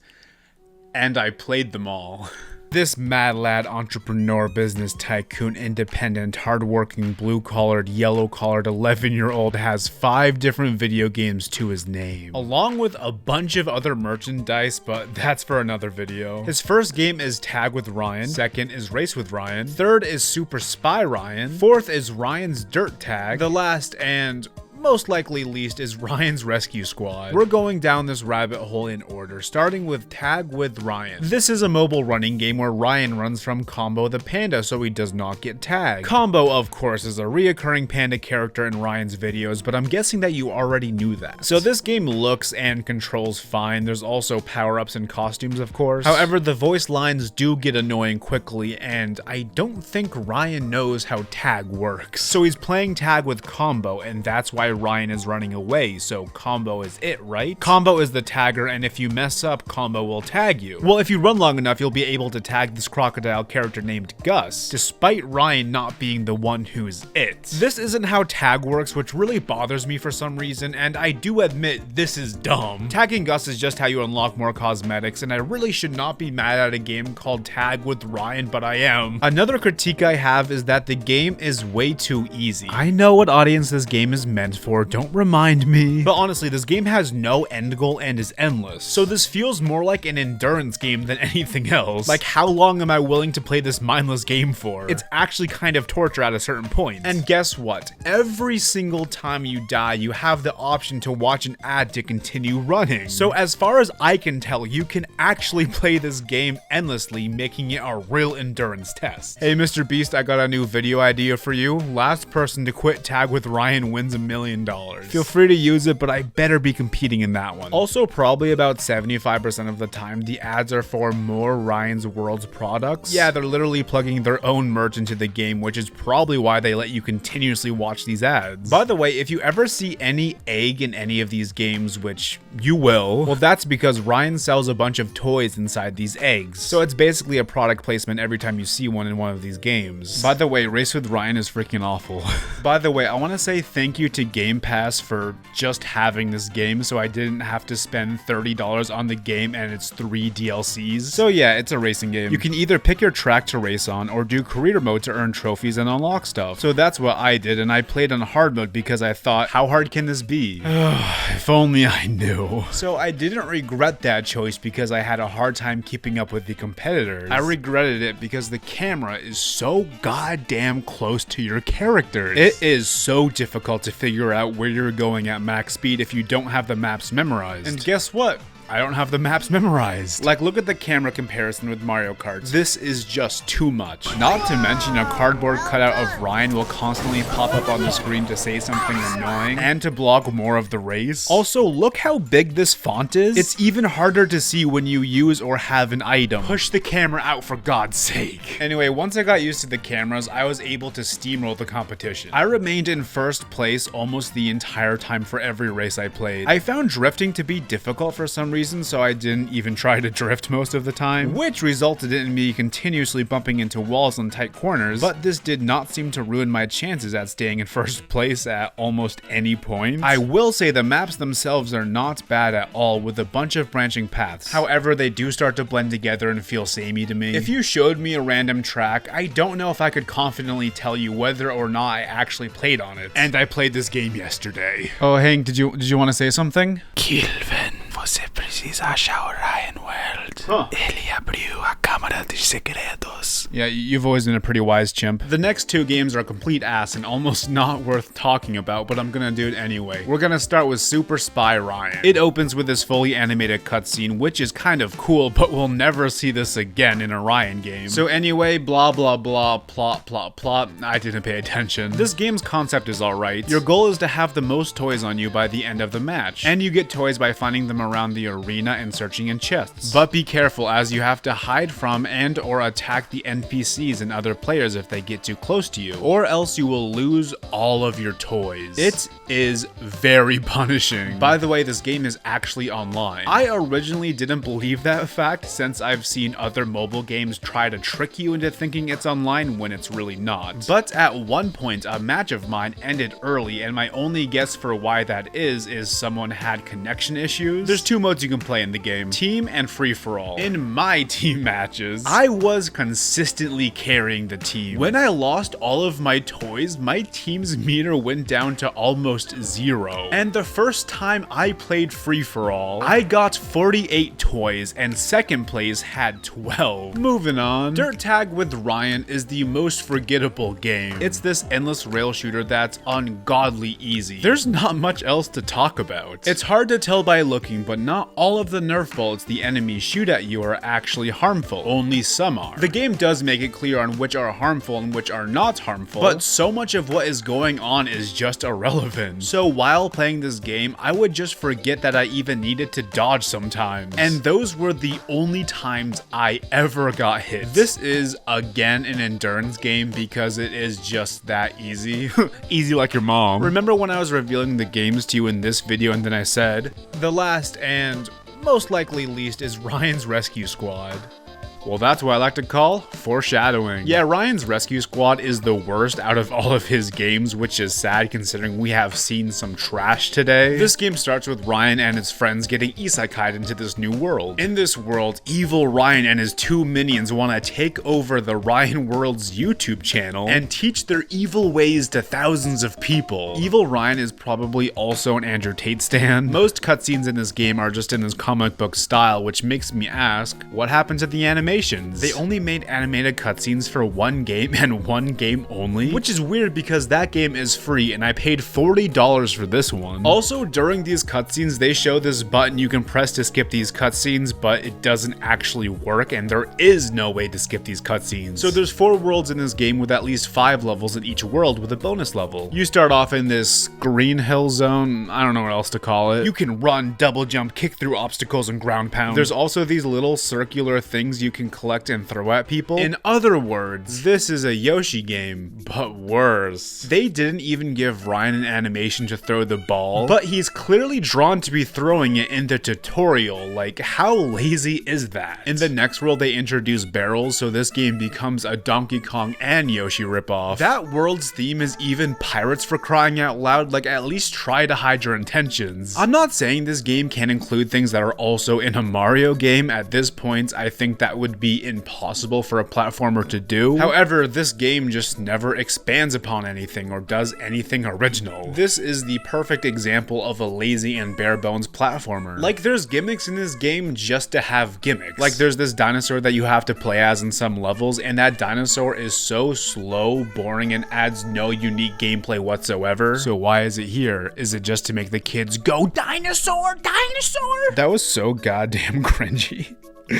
I'm sorry. Yes, there are secrets in this game, but they're never challenging to find. These secrets do unlock bonus levels and cosmetics, but I'm sorry, I really enjoy playing as Ryan with jaundice, so I didn't care to collect them. I know some of you are saying, this is just a kid's game. Well, shut the fuck up before I make you. I love Nintendo, and do not think of them as a developer who exclusively makes games for kids. Like, give any kid a Donkey Kong Country game, they are going to suffer. Those games are brutal, but I do consider most of Yoshi's games for kids since they're so goddamn easy. However, those games are still fun. They will introduce new mechanics and expand upon them in creative ways. Secrets are able to be well hidden and actually require some thought to find. Not to mention, they're all charming as fuck, and I really want that giant yarn Yoshi amiibo. Why don't I have that already? Ryan's Rescue Squad is simply generic in every aspect and requires no skill to play. Like, there's probably about 4 different enemies in the game, and they just reskin them for different worlds. And some mechanics that could have been interesting are just barely even used. For example, there is almost no point where it's necessary to throw the ball, aside from the bosses. But speaking of the bosses, they're the worst part of the game. The 3 bosses are essentially the same exact goddamn boss fight, and the 4th boss is just an easy boss rush of all 3 of the previous bosses. And did I mention you can essentially go AFK for most of these boss fights? The way you hurt these bosses is by jumping on their head when they come down, but if you jump on the sides of the ship and not directly in the middle, you will hurt the boss and yourself. My first time fighting any of these bosses, I did that for all 3 of my hits and had no idea what I was doing wrong. On my 3rd hit, I killed the boss but died at the exact same time. But the game instantly went into this loading screen and then showed the boss's opening cutscene. At first I thought I beat him and I was reading the cutscene very confused, like, didn't this already happen? And then the fight starts again and I realize, oh, but how do I kill him? And it just took me so long to realize my problem. This game gives no feedback whatsoever. It was a nightmare. However, there was one thing keeping me going. You see, I bought this game on Steam, and if you buy a game on Steam but return it before you've played 2 hours of the game, you're able to get a full refund, getting all of your money back. So, I made that my goal. I speedran this entire game and beat it in 1 hour and 46 minutes. However, in the middle of my game, I closed it. I hit quit to go eat dinner and hang out with my roommates. However, instead of actually closing the application, the game just minimized itself and proceeded to stay open for another 2 hours, meaning I can no longer get a refund for this game. If you think I'm lying, the recording is right here. I have the proof. You know what? Forget Ryan versus Keelvin's world. How about hashtag give Keelvin back his 40 bucks, Ryan? I better see that trending on Twitter and in the comments of this video. I just realized it's my fault because I hit Alt-Tab to stop OBS's recording. I still want my money back, Ryan. I really didn't want to make a long-form video about Skibidi Toilet, but here we are. Skibidi Toilet is very stupid, but it's a series made for kids, so I'm not really here to bash on it. I'm not gonna sit here and pretend like this very bad Potter Puppet Pals parody wasn't the first video I watched on YouTube. And I'm not gonna sit here and pretend like that was not the perfect video to get me hooked on the website. Plus, I've literally never bashed on a kid's property before, so why would I start now? Anyway, my take on Skibidi Toilet is I don't really care, but I also fucking hate it. So I was reading comments on a video of mine where I talked about video games made by YouTubers, and 2 people commented about the Skibidi Toilet game. And immediately, my stomach dropped. I feared that there were 2 people out there that thought Skibidi Toilet inspired Gmod or Half-Life, and I just was not ready to deal with that. That's just a bad timeline. It's just bad. But credit to these 2 commenters, there is an official Skibidi Toilet mobile game that I assume they're talking about. However, Noel over here just does not get it. On the Half-Life 2 Steam page they posted, "What is this old game? It looks like Nintendo Wii and it's from 2004, which is super old. And why did you use Skibidi Toilet heads for your characters? Why did you rip off Skibidi Toilet? I want to die." So what led to this video being made? Well, originally I figured why not play the Skibidi mobile game for a short. I figured I could handle Skibidi Toilet in small doses at the very least. But then I fell into just the weirdest rabbit hole ever, and I started downloading way too many Skibidi Toilet games, and I could not stop myself. And then I realized something even more important. I needed to contextualize the download for all of my Skibidi Toilet games, because if I died tomorrow, somebody might look through my phone and just think I really enjoy Skibidi Toilet games when that's just not the case. I needed there to be some kind of tangible evidence that I did not do this for fun. Anyway, the developer of the sole official Skibidi Toilet game is Influencer Apps LLC. You may recognize them from Cranberry Rush. I know y'all played that one. Or maybe Bread of Truth, Obama Run 2, or Goofy Ah Game. I'm sorry if there's like an Obama Run 2 fandom out there, but I'm a hater. Obama Run 1 was just better. So anyway, you can tell the developer clearly specializes in meme games. Perfect fit for Skibidi Toilet. So let's try and tough this experience out together. Let's put on our big boy pants and look at the only official Skibidi Toilet game that I know of, Skibidi War Toilets Attack. All you do is avoid the toilets charging towards you while shooting them. Of course, they sing the song at you constantly, and they hit you if you get too close. There's 3 waves in each level, and nothing seems to change with the first 2 waves, but the 3rd wave introduces a boss, and I have never seen a boss attack me in this game. It's just way too easy. I always kill them before they're ever even fully on screen. Are they even programmed to attack? I really just don't know. And after playing this game for 5 levels with 3 waves in each level, I can successfully say I noticed 0 difference between each of them. Aside from the fact the level 5 boss did have multiple heads, which was really cool, but the boss still never touched me. Also, the cameras suck. There's only 1 type of enemy, there's only 1 map, and only 1 gun unless you spend $5. So what I'm trying to say is I am $5 poorer. So in between each level of Skibidi War, I of course got an ad because this is a mobile game we're talking about. Now, 3 of those ads were for more Skibidi Toilet mobile games. All knockoffs, of course. But anyway, that got me thinking. I know I will keep getting ads in each new mobile game I play because duh. So the question became, how many different Skibidi Toilet games would I get if I just kept downloading and playing every Skibidi Toilet game that came my way via ads from other Skibidi Toilet games? Basically, I want to see how high I can get the Skibidi Toilet combo going. How many new Skibidi Toilet games will I get from playing other Skibidi Toilet games? Let's find out. So first I played Skibidi.io. Here you get points from destroying objects, but the main goal is to acquire more Skibidis or toilet men. I don't know the terminology here, and you just can't make me learn. So you're really just going around trying to make the toilet man bigger and bigger, and wow, this is really my job. What am I doing? Once I got my toilet man as big as possible and completed my evolution, I also got a game over. So I'm being serious when I say, I don't know if winning is programmed into this game. But I did get another Skibidi ad for a game called Monster Battle Series, so that's what we're playing next. By the way, I never let these apps track my activity across my phone. So these new games have no idea I've already installed other previous Skibidi Toilet games. So these advertisements are just recommending things out of the goodness of their heart. And we all know mobile games have our best interests at heart. So Monster Battle Series seemingly has nothing to do with toilets, and frankly, I'm pissed off. It's a sandbox game where you run around and attack people, and I really think that's it. The most enjoyment I got was watching this NPC just run into this car over and over. After not even 2.5 minutes of running around and just kinda shooting, I got a pop-up for this booster. Upon choosing my booster, I got another Skibidi Toilet ad. How lucky am I? And this ad is literally just a screen recording of somebody playing Gmod. Absolutely no effort went into this ad. I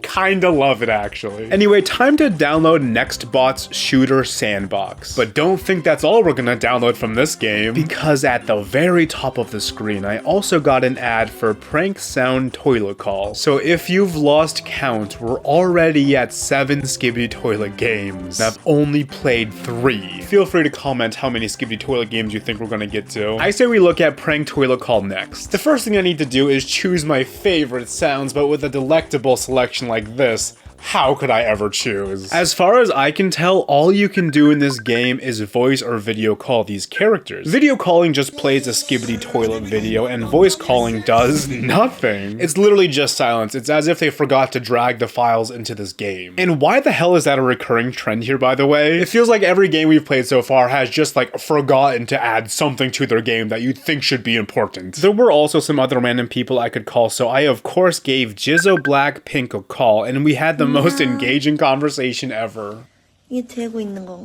While playing this game, I somehow managed to only get 2 different types of ads. One for the Wall Street Journal, which I just saw over and over for some goddamn reason. And the other one was for their subscription service. Excuse me, so you want me to pay $5 a month? No, wait. That's $5 a week for an app that doesn't even have basic features that it promises? Are you kidding me? This is actually the bottom of the barrel. Every game we've looked at has somehow been almost worse than like every bad mobile game I've looked at combined. I'm getting like heated right now. Anyway, now I'm $10 poorer. No new Skibidi Toilet ad from that game, but don't worry because we still have 3 untouched games. Nextbots is a magical game with a magical soundtrack. You're listening to it right now. In fact, this game is so good it just speaks for itself. Let me show you some gameplay.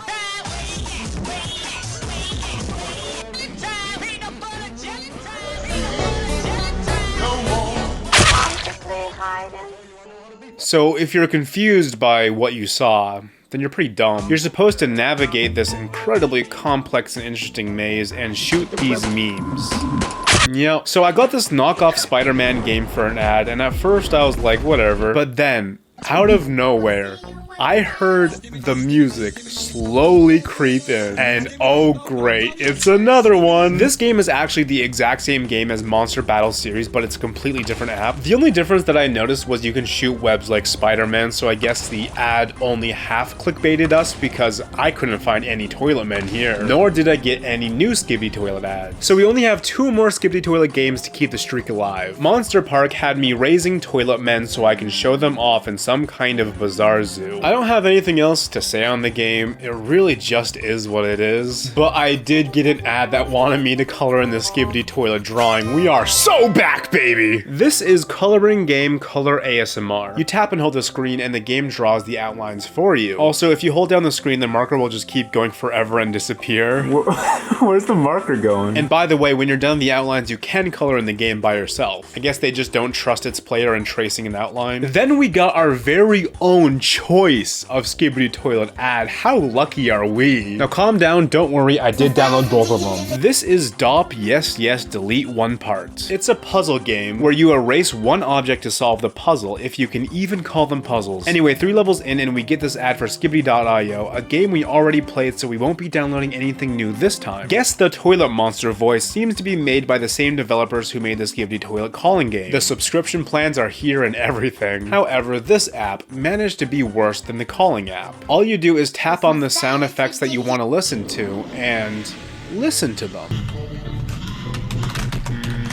Now, so far we have played 10 Skibidi Toilet games, 9 that we found from other Skibidi Toilet games, and there's only one unplayed game left, Mechagallion. It's a really boring game where you fight giant enemies, Skibidi Toilet not included. And yeah, this was the ad for the game, by the way. I suppose he could be in there somewhere, but how long do you expect me to play each and every one of these goddamn games for? But I did play this game for a while, and I in fact did see one Skibidi Toilet ad for the Friday Night Funkin' ripoff Beat Battle. Now, ironically, I've already talked about Beat Battle in a previous video, so I won't talk much about it here, but I did re-download the game just to play the Skibidi Toilet level. And fun fact, the Skibidi Toilet level was the first level at the very top of the screen. They just knew that's what I wanted. And yep, this is exactly what I expected from a Friday Night Funkin' parody of Skibidi Toilet. But unfortunately, I saw no new Skibidi Toilet ads here, so that's where the streak ends. So we've played a total of 12 Skibidi Toilet games. 11 of these games were from ads found by playing other Skibidi Toilet games. This makes me sad. This video is pain. Brandon Rogers. He's a 6 million plus subscribed to YouTuber who probably makes the most elaborate sketches I have ever seen on YouTube. They're also usually very inappropriate, making it very confusing as to why Broadband TV made a game for him, along with all of these kid-targeted YouTube channels. It's like when they started to develop games, they picked a niche of making games for YouTubers, but they definitely did not lock down a demographic. In his sketches, he also plays a variety of unique and creative characters. His app is called Brandon Rogers Balls of Fortune. The only fortunate balls around here are the ones that are in my... This is just a novelty app where you're supposed to ask a yes or no question and then it'll give you a yes or no answer, just like a magic 8-ball. There's 12 of his characters you can ask and they all answer with a comical response as their respective characters. I'm Bobby Worst. I'm a horny terrorist trapped in a ball. Ask me some shit or shove me in your ass! Alright, that's good to know. Hey Bobby, will I ever get married? Not right now.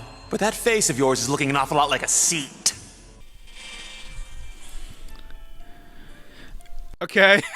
It gets old pretty fast, especially since you can only ask 3 characters for free. The other 9 characters are behind a $10 paywall in total. I'm just gonna say it. I could not think of a worse DLC. It's like we're almost given an exclusive Brandon Rogers sketch, but we're not. At the end of the day, we're getting a guy who is saying yes and no and funny ways. And is that worth paying $10 for? I could buy a $5 footlong for that price. Whoa, calm down there, soldier. It's been 3 hours. Your time is up. If you want to finish this video specifically, hit the annotation right there. If you want to check out my mobile game compilation to also fall asleep to, I know you fell asleep to this one, check it out right there. Now remember to hit that yellow subscribe button and rate this video 5 stars. Peace out. How do I turn this off?